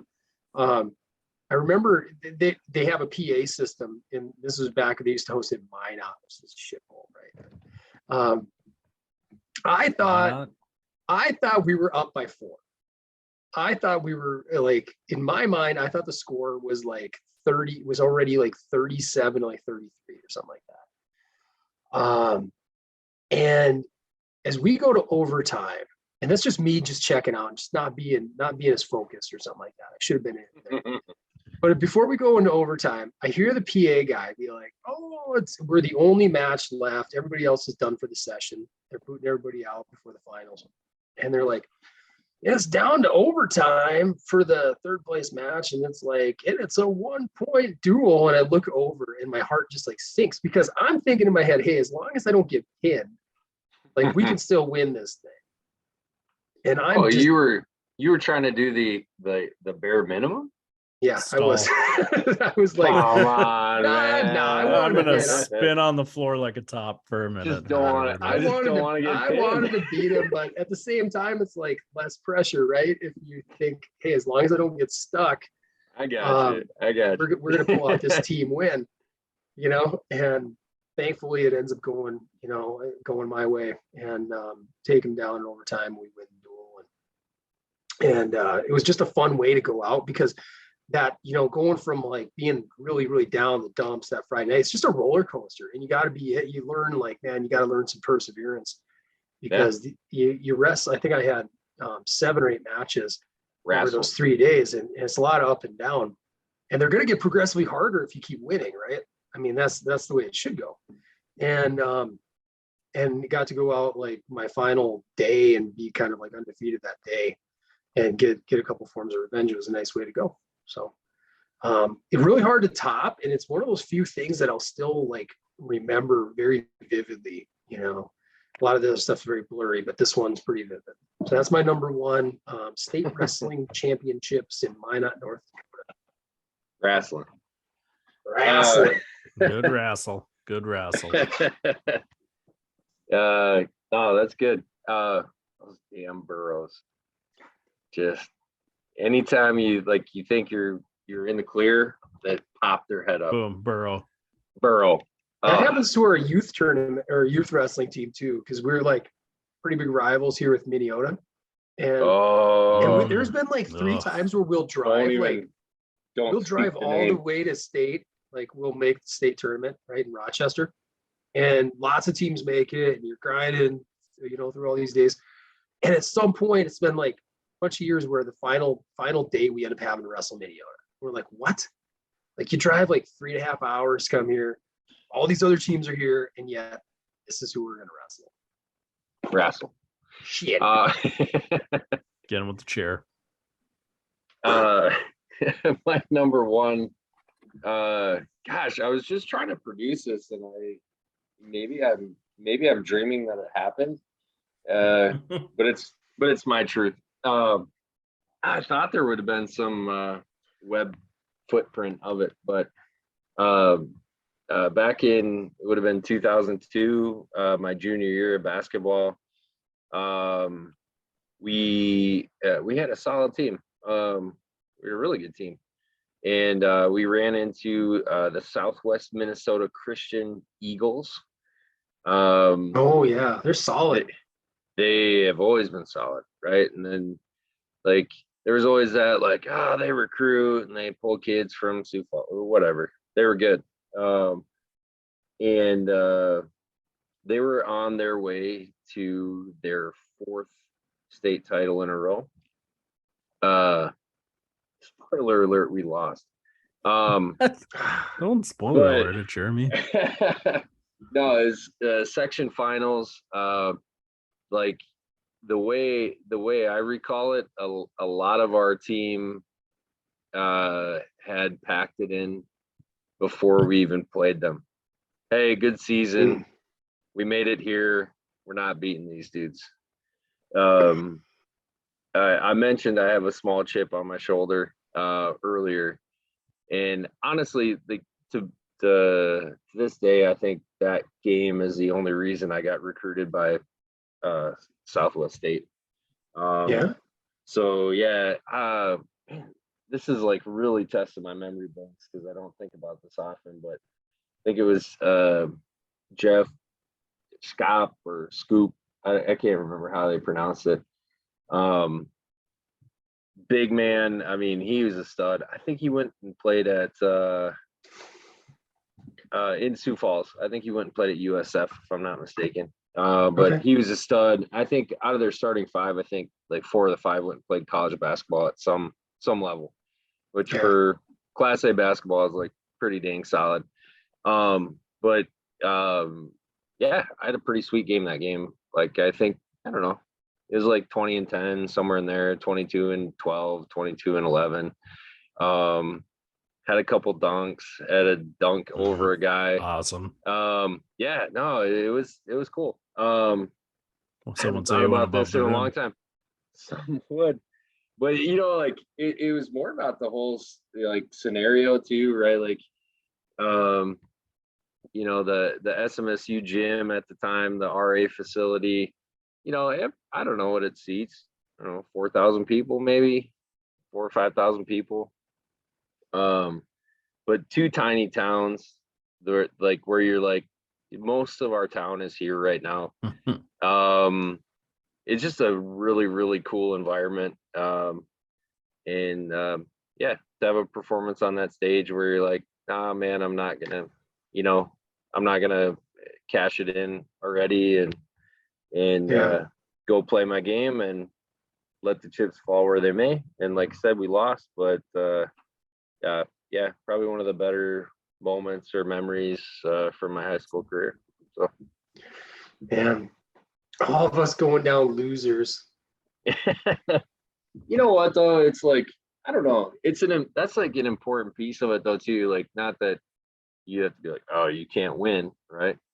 But man, I talk to more parents now than ever, right? Or grandparents, and I'm like, man, it isn't about the record, right? Like, it's about the experience. And I'm like, honestly, like if I reflect back on high school or college or anything regarding sports, it's like more about the ancillary experiences than it is about the games. It's like the teammates you had, the experiences you had. So I don't know. For me, like, even again, reflecting back, it's like, I don't know. It doesn't matter if I won or lost. Like, that didn't define me as a person. It's cool. It's cool to look back at, but it was a moment in time, and now there's better things. It doesn't stop, right? Yeah. Seems so big in the moment, but yeah. Yep. That was fun though, right? I mean, it's kind of fun is. just to go back in the old time capsule. It is. Dig back and dust off some cobwebs way back there, and good smiles, man. That's for sure. Yeah. Good times. It's a blast. Yeah, well, this is fun. Fun times. Someday we'll glory day about this. We'll look back first year of the pod. Whoa! You remember when we were on Top episode 32? podcast moments? We like just a bunch of pups back then. Oof. Maybe we do that for 50. What were our top 5 podcasts? That's good. Moments. Yeah. Coming up on 50. I mean, I have to think about that one. You never know. Got a lot. I got a lot that I treasure. put them right here. Wrestling. We better call this one, Case. Yeah, getting a little long. Thank you, everybody. That's the end of Boy, episode boy. 32 PT Shop Talk. Again, if you got any remarks, top 5s you want to hear, want to be on the show, want topics to talk about, ptshoptalk@gmail.com. Like us, subscribe us on Facebook at PT Shop Talk. Check us out on YouTube at PT Shop Talk. And until next time, I'm Casey Hansen. With me, as always, is Nick Noling and Jeremy Van Klompenberg. Thank you. Gentlemen.